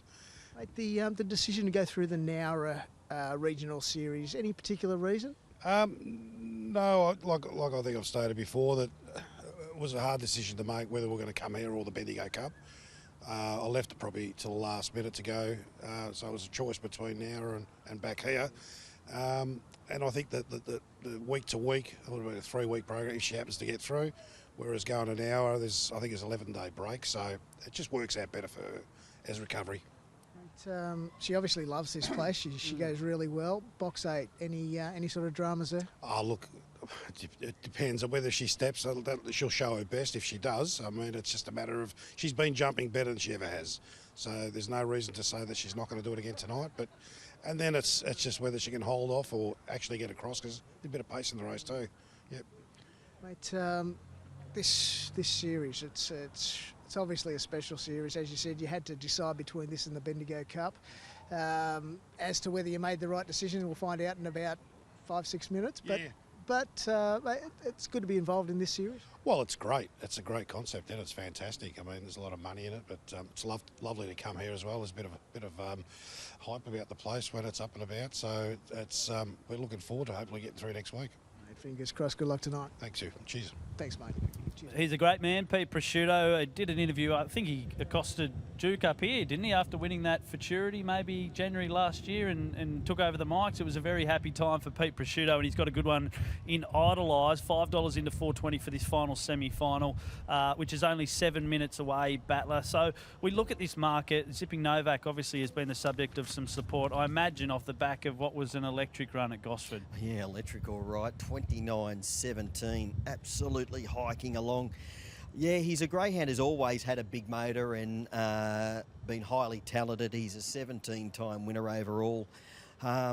Jason Magri, his trainer's got him going as well as ever after winning the heat and then final at Gosford. He's run 29.47 around here, so he can run electrifying time here. He's well drawn in box number 2, and he's been heavily backed here to be favourite now ahead of Mortified. I spoke to Jace Magri, I reckon maybe 3 weeks ago or maybe a month ago, and he said that he thought now is the time for Zipping Novak to produce something special. I think it was just on the eve of the beginning of the chase. So here we are, semi-final night. He's drawn a box. I don't know if he can begin like he did at Gosford, but he's a hell of a greyhound. And where does Jace Magri sit in the scheme of trainers in New South Wales, Butler? Because at the moment, he has won over 50% of his last 50 starts and he's just killing it. Yeah, he's in the top echelon of trainers here in New South Wales, Jason, and he has been for a number of years. He knows how to win a big Group 1 race, astute conditioner, and he'll no doubt have Zipping Novak ready to run the race of his life tonight. What do you expect out of the 6 in Mortified for Chris O'Brien? We mentioned that long layoff after injuring herself earlier on in the year. I know Chris was distraught's not the right word, but he was pretty emotional when she went down, considering how good she was going. She came back and ran so well through the Megastar Series. Does have a habit occasionally of just missing the start a little bit. Happened in the Megastar final, happened in the Futurity final from box 1. What do you expect from her tonight? I think she actually begins better when she's drawn wider out, and she's got the 6 tonight. She does have a tendency occasionally to miss it from the inside alley, but gee, when she does get it right, wow, she's got a crazy turn of speed, and she's got a 29.37 PB around here, which she ran in April on Golden Easter Egg night. She has got a bit of pace underneath her in Frisky Felon. Idolise in the 8 will be coming across, and Crackerjack Arette drawn immediately on her outside shouldn't worry her in the initial stages. So with a clean getaway, she'll be rushing across looking for the lead. If she does, she'll be awfully hard to run down. 3.10 at the moment with Ladbrokes. We haven't talked about Frisky Felon, $20 out, 2.31. Can see Mel Davidson there on the collar and lead. Just got a text from Mark Davidson saying g'day to one of Newcastle's finest. I assume he's talking about you, or maybe he's talking about me. He's talking about one of us. He's talking about me, Simon.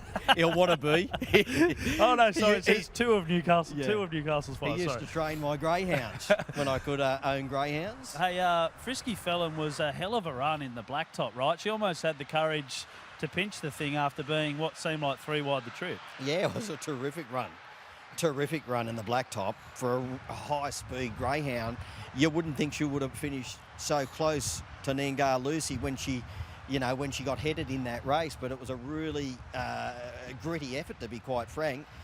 She's at a big price tonight. Look, if she was able to fire out and find the lead, she'll run a cheeky race. Whether she can win, I think this might be just a little beyond her, but a great feat to have her in this semi-final. 4 minutes away from the final semi-final on Ladbrokes $1 Million Chase night. Before the Greyhounds start the walk to the boxes, there's been a bit of specking for Nora's Boy. The one opened at $51 into $35. This is a pretty good story.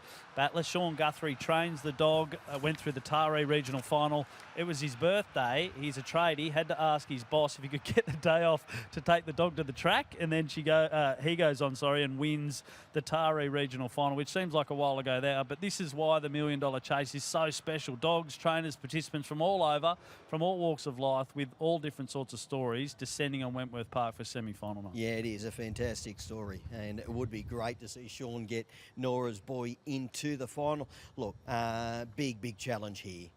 First time at the track and trip. It was really good winning at Taree, but this is a different level tonight. But has got box number 1, has got a turn of speed, and can run a cheeky race. And just trims up a little bit more as we speak. So Nora's Boy, subject of a little bit of support perhaps. The 2, Zipping Novak, we've touched on it already. There was a few trainers who were surprised, I guess is the best way to put it, that he led so comfortably at Gosford. Do you expect similar box speed tonight? Yeah, he's probably been a greyhound who hasn't been known for his high early speed, but it was probably a surprise. Yeah, he did go straight to the top. It'll be a different story tonight because he's got genuine speed runners in Mortified, Idolise, Frisky Felon, Drawn Wider out who'll be coming across. But if he was able to hold a position early, park behind any of those greyhounds, he'll be really strong late. The 3 is Scratch in Lidsdale Road, and Cumbria Kid comes in for Steve Fitch. You go back through the history of this dog, Group 1 and Group 3 finalist as well. So not without a hope. The 4 mare, she's fast for one of our previous winners in Frankie Hurst. He's back. Whether she can get through at 9.50 at the moment, she's on the drift, I'm not sure. Yeah, look, she's a capable greyhound on a night. She's got a quick 29.85 PB around here.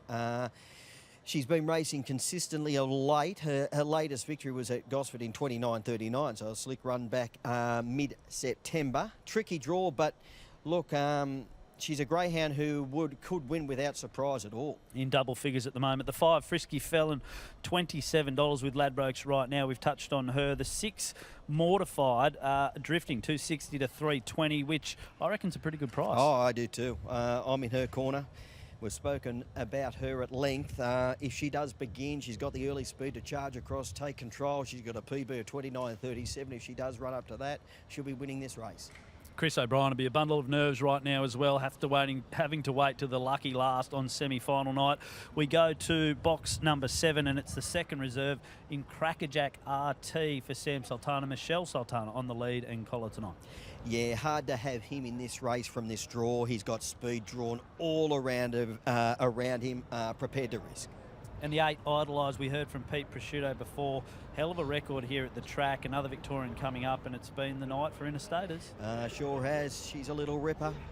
She's a super mum. She's a brilliant beginner. She's got high speed. She'll be rushing across with Mortified. If she is able to cut and run, look out.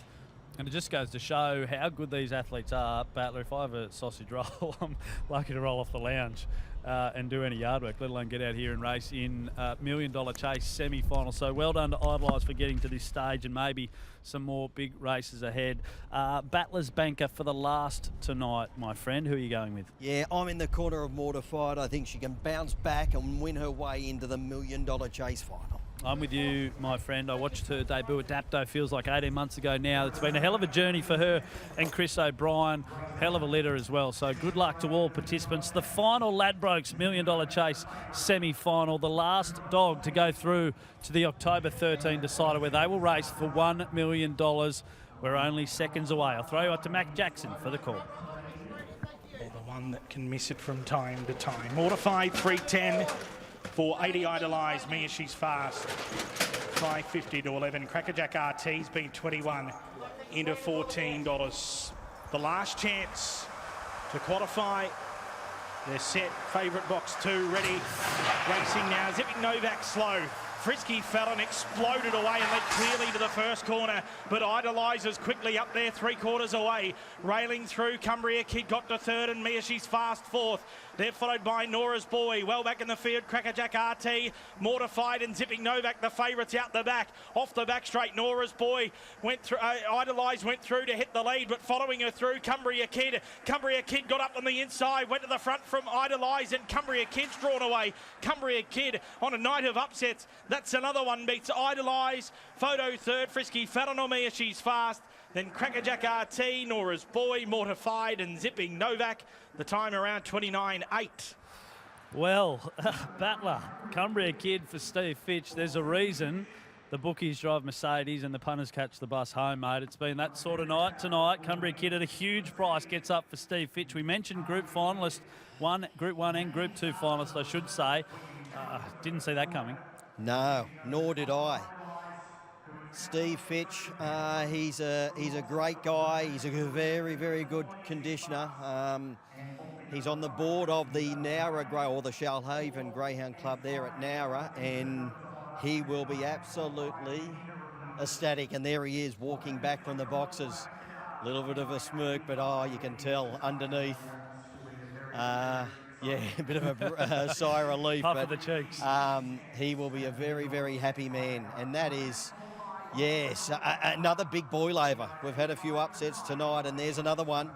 There's another one. Cumbria Kid, 29.85.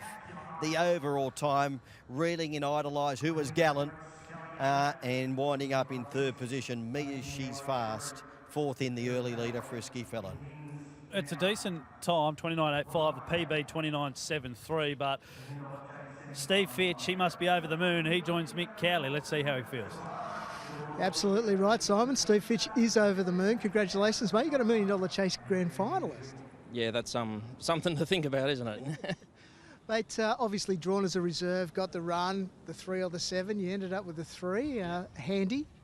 I told the story, I'm a devout atheist, and I had to ring someone who was religious and say, get on the ground and pray for box 3 for me. Whoever it is, get on the ground to him again, and box draw's coming up.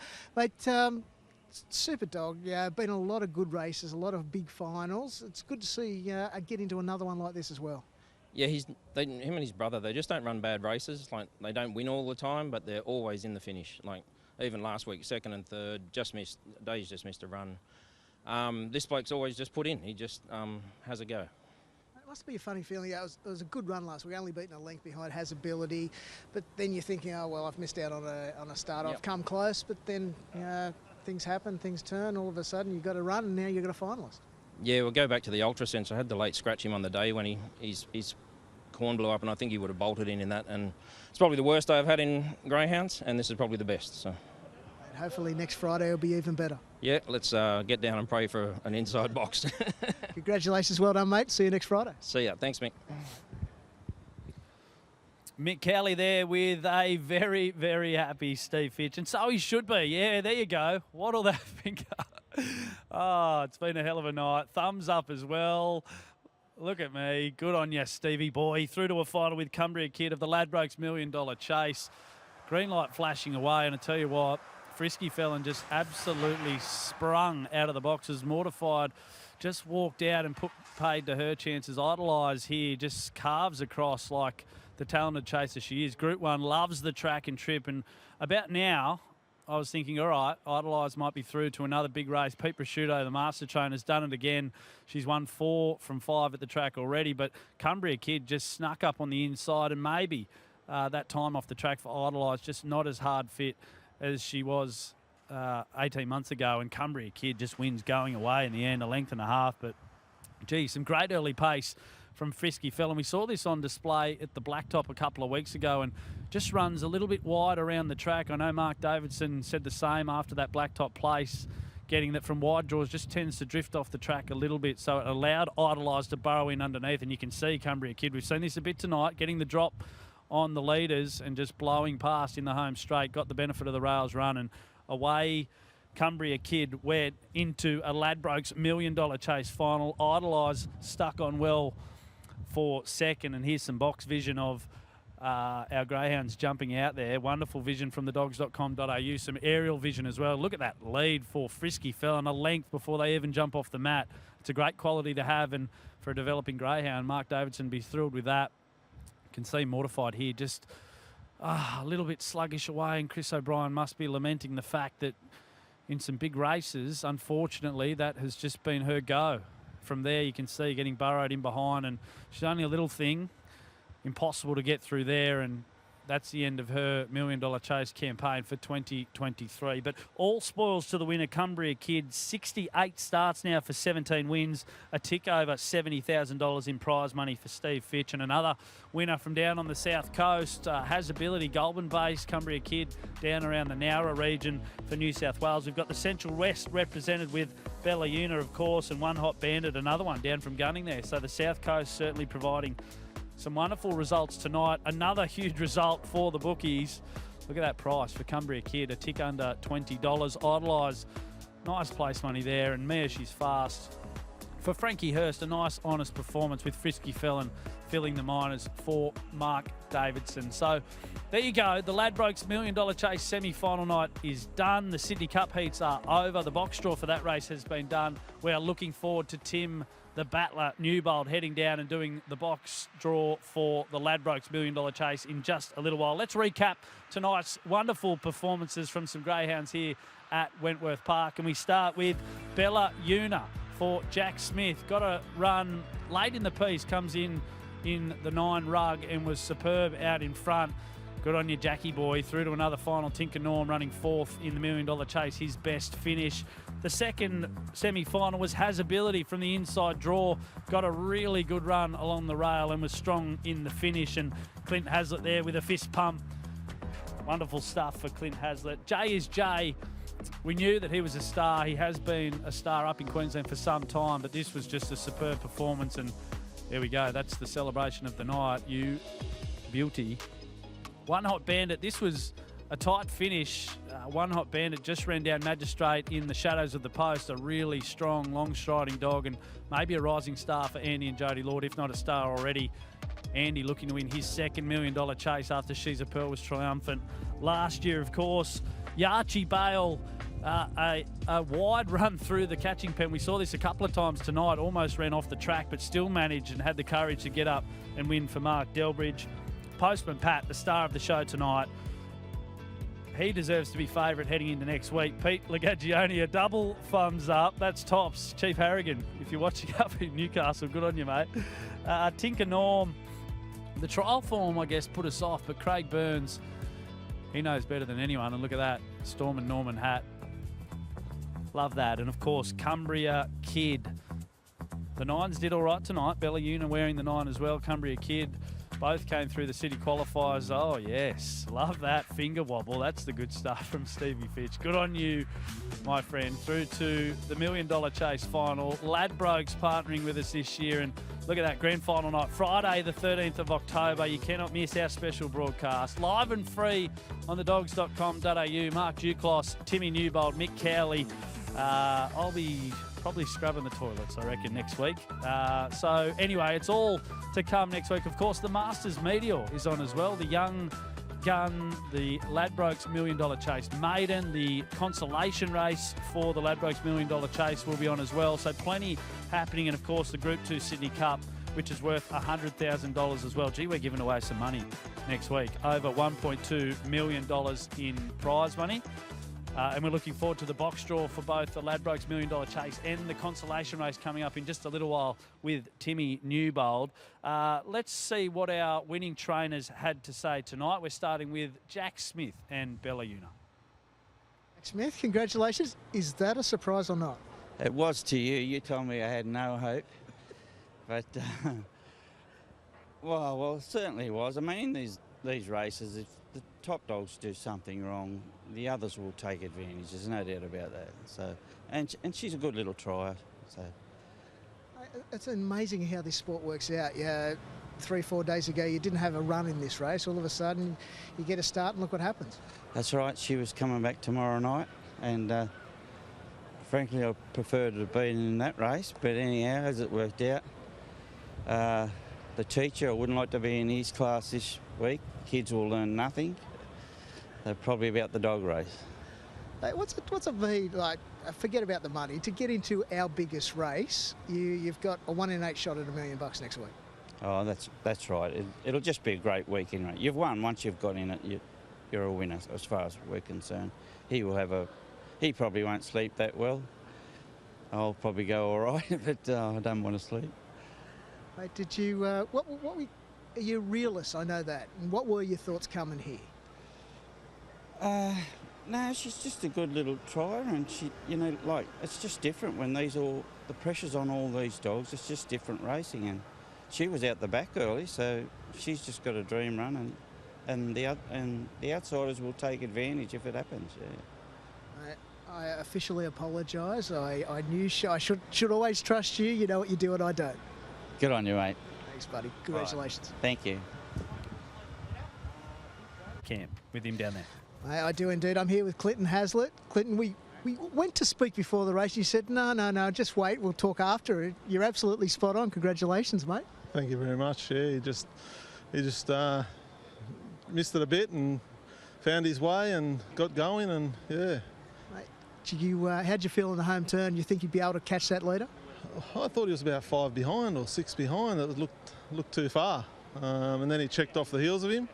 And that's what I thought. I thought when he checked off the heels, that might have cost him the race. But, yeah. Certainly improved leaps and bounds, this dog. You had last week, fantastic performance to get to here, and tonight, another super performance. yeah, he's just trained on well this week. Everything he did was perfect for him. Your dad will be at home cheering, no doubt. Yeah, Mum and Dad, yeah, they'll be definitely cheering, and Dad will be here next week. Yeah. He can't take the lead off you next week, surely. You've got to do it again. Yeah, I think I'll have to do it for him. Yeah. What's it mean? You're a 1 in 8 shot at $1 million next week. Yeah, it's crazy to have the opportunity to race for that money, and yeah, Ladbrokes champions. Mate, enjoy the week, make the best of it, and I'll see you here next week. Thank you very much. Thanks. Cheers. Thanks. Nick Zammit, congratulations. That's a pretty handy performance, 29.45. Yeah, he's a very good dog. It was relieved to see him. He seemed to leave the boxes pretty good from behind. So yeah, it was good. It must be nice to show that sort of form here that you know he does have back home. Yeah, up until a couple of weeks ago, or probably a month ago, he hadn't won on any other track except Albion, and so he had a bit of a hoodoo going on, and we'd been to a few different tracks and without much luck. So yeah, I mean, so he's certainly moved on from that, and it's going to be a nervous week. So, and exciting, yeah, obviously. As you said, it's nerves as well. Yeah, you're a 1 in 8 shot of $1 million next week, so it is a pretty big week. Will you do anything different, or just be same? No, it'll be the same. You can't really change much. You just want to get through it and turn up in good order. Like we knew he was in good order and tonight, and you just sort of. But you got to have luck go your way, and it went our way tonight. So that'll be great. It's great to be in it. Yeah. Were there any nerves coming to this first turn? I don't know whether you saw it from back there. Trying to push up under that leader, it's particularly after last week. Probably, but from behind, I was only watching it live, so you really don't sort of get to see a lot. But he seemed to have a really good run to the post, though, and unfortunate at the 7, but yeah.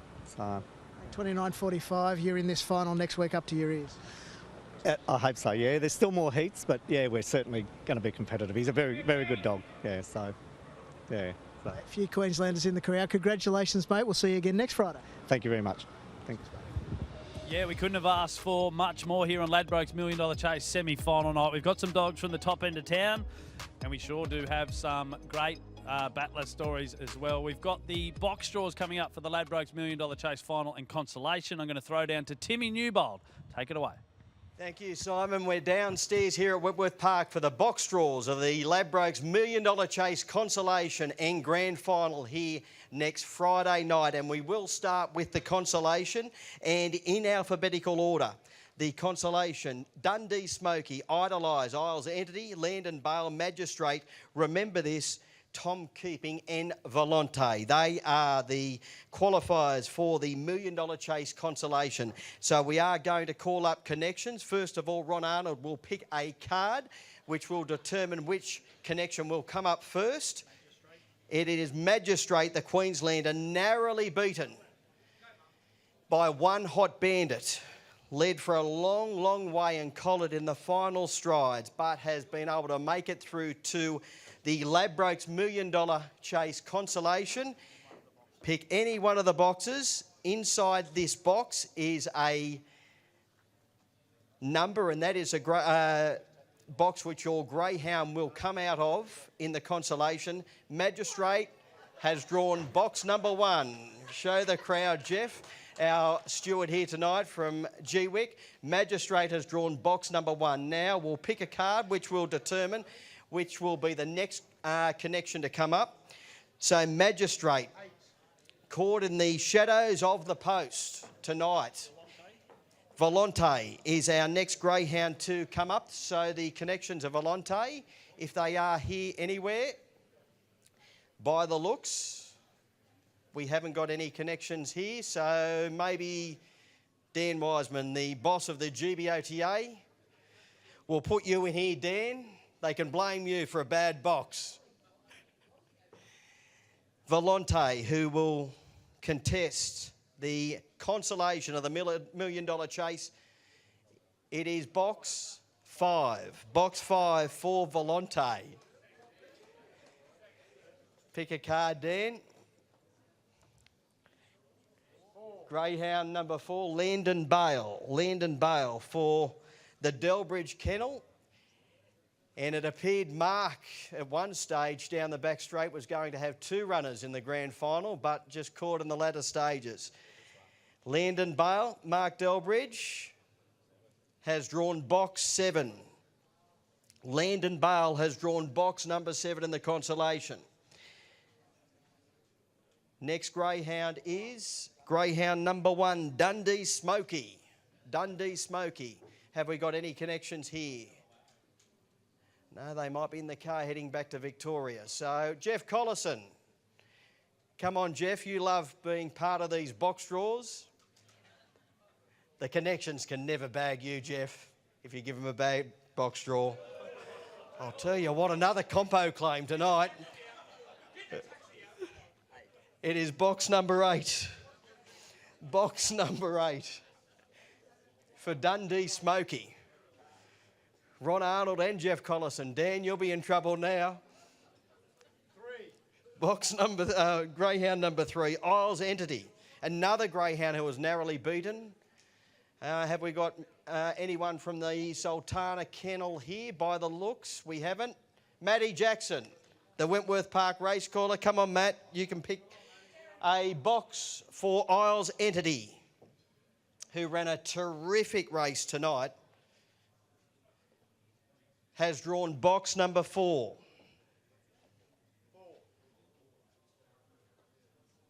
Box number 4, the next greyhound to come up. Greyhound number 2, Idolise, for Pete Prosciutto, who won the Group 1 National Futurity here about 18 months ago. No, it doesn't appear Pete is here. Now, who have we got who wants to come up? And Mick Cowley from Greyhound Racing, New South Wales. Watch the step, Mick. Yeah, Dan's now covering it. Box number 3. Box number 3. Mick, come back.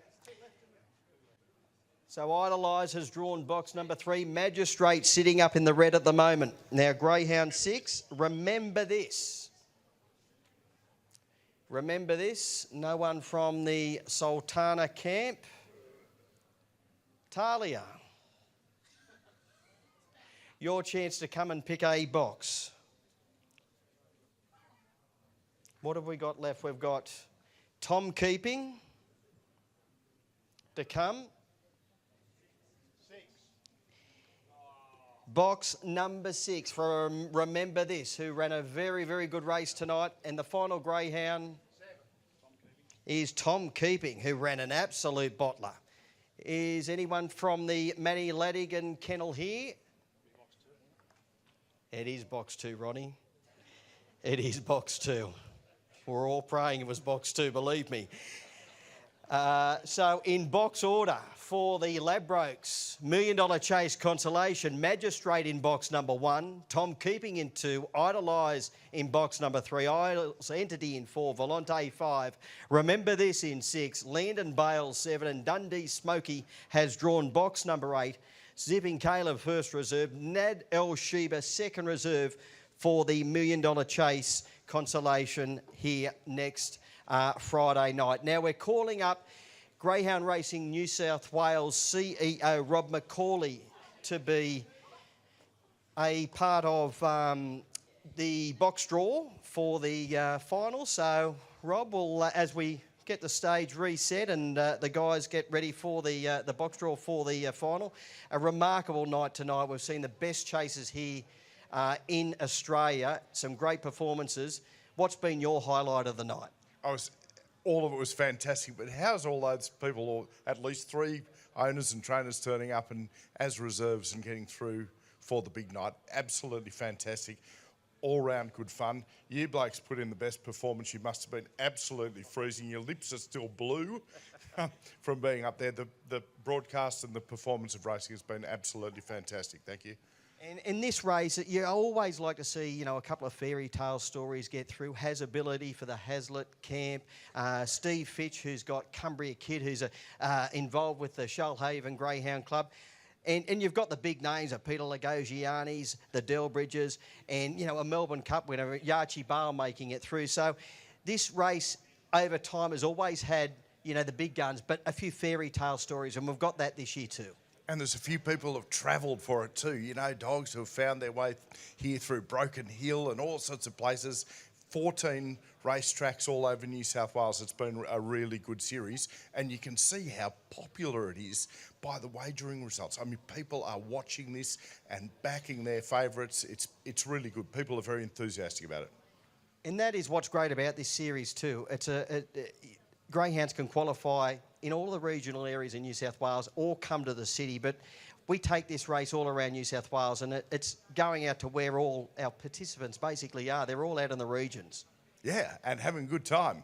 And it's attracting crowds in every heat and in every race, but people circulating around the place and travelling a long distance to get their dogs through, which is it's really fun, and it's made people watch the series. It's made people very enthusiastic, and it creates all of those nice, interesting stories, doesn't it? It sure does, and we're just about ready to go. One last question. All the greyhounds will be on the track. It'll be hot on the track, but it'll be hot off the track here next week. We've got an entertainer, Shannon Knoll. So there's Shannon Knoll, and there's Brooke McClymont and Adam Eckersley, and they will be fantastic. Some of you folks saw Adam and Brooke up at Grafton 5 or 6 weeks ago for the Thunderbolt, and they were brilliant. And Shannon, of course, played on Friday night at Canamble and was a great hit. So we're looking forward to that. Get here trackside next Friday night for the $1 Million Chase Grand Final and plenty of entertainment. So, Rob, if you come over to take part in this box draw with us, I think, Rob, you can have a pick of the first card. So it is the same setup. So connections will come up one by one and pick a box. So Greyhound number 4.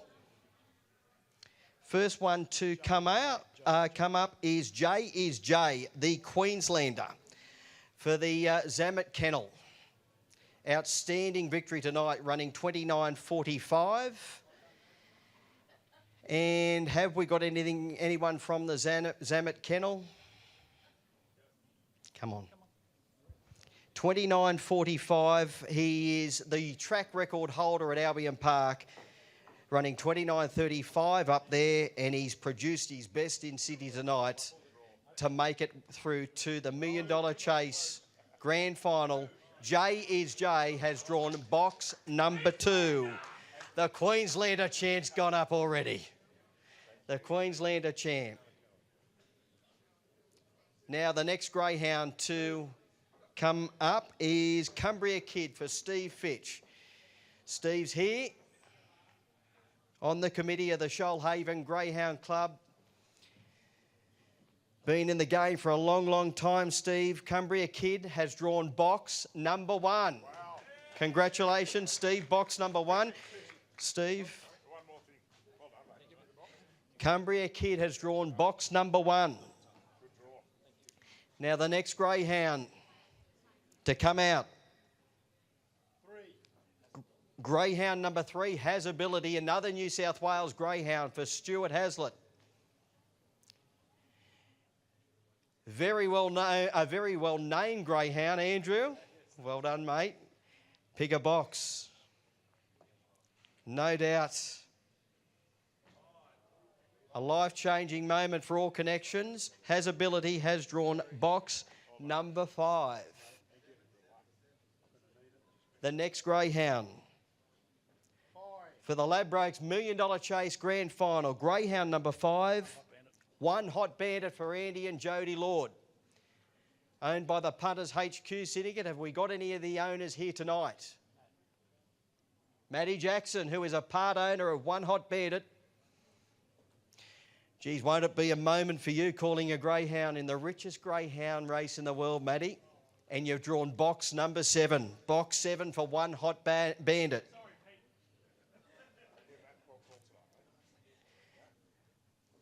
Next greyhound. Peter Lagosiani's filthy over there. He can't get box 7. Greyhound 6. Here's our favourite. Our pre-post favourite. Postman Pat coming up. Peter Lagosiani. Caretaker trainer of Postman Pat for Jason Thompson, who I believe is overseas at the moment. 4 boxes left. Postman Pat. 3, 4, 6 and 8 are available. Box number 3. Show it to the camera. Postman Pat, box number 3 in the Ladbrokes $1 Million Chase Grand Final. 3 greyhounds left. Now, Pete, pick a card. Our next greyhound to come up. Postman Pat, he was outstanding winning tonight. The next greyhound, Tinker Norm. For Craig Burns, a national sprint finalist behind, a place getter, I should say, behind Postman Pat, and I don't believe Craig is here. Jeff Collison. Come on, Jeff. You're a pro at this now. Tinker Norm, he trialled here last week. He ran only moderate time for a greyhound of his ability, but tonight he turned up and he... You're never too old, Jeff. He turned up tonight in good form and he's won his way into the final. He has drawn box 6. Tinker Norm, the Victorian, has drawn box number 6. Next greyhound to come out, greyhound 8, which is Yarchi Bale. Mark Delbridge, the Melbourne Cup winner from last year. He's made a lot of big race finals. None bigger than prize money wise. 2 boxes left. He's drawn box number 8, Yarchi Bale. The crowd go up. They love box 8. Yarchi Bale has drawn box 8. There's 1 greyhound left. Greyhound number 1, Bella Una. There's only 1 box left. And it should be box number 4. And it is, judging by that reaction. Bella Una has drawn box number 4. So in box order for the Ladbrokes $1 Million Chase Grand Final, Cumbria Kid in box 1, J is J2, Postman Pat has drawn box number 3, Bella Una in 4, Has Ability 5, Tinker Norm in 6, One Hot Bandit in 7, Yarchi Bale has drawn box 8, Magistrate, the Queenslander, the first reserve, Tom Keeping, the second reserve for the Grand Final of the Ladbrokes $1 Million Chase here next Friday night. Plenty happening on the track, off track as well. So do your best to be here. It'll be a fantastic night here at Wentworth Park in Sydney next Friday night. Until then, goodbye from Wentworth Park. Timmy Newbold down there with the box draw for the Ladbrokes $1 Million Chase, the 2023 version, the 6th running of this famous race. And look at that box draw up there. So many wonderful chases in the field. We can see a couple of heads getting in the way. But Cumbria Kid, there's Stevie Fitch taking a photo of his memorable moment. J is J and Postman Pat, probably going to jostle with favouritism during the week, and they're drawn perfectly for the run to the first post. Of course, One Hot Bandit boxed pretty well out in box 7, and Yarchi Bale in 8 as well. It's been a wonderful night here at Wentworth Park. Ladbrokes $1 Million Chase semi-final night. The night that they say is one of the best in racing is done and dusted. We've got our final field and we're looking forward to October 13, where we will crown the next $1 Million Chase winner. It's been a wonderful night to all the crew behind the cameras and in the truck, to Brad Adam, to Tim Newbold, to Mick Cowley, and to Cat Stewart behind the scenes on the tools. Thank you very much for all your efforts tonight. I've been Simon Orchard. We'll see you next week.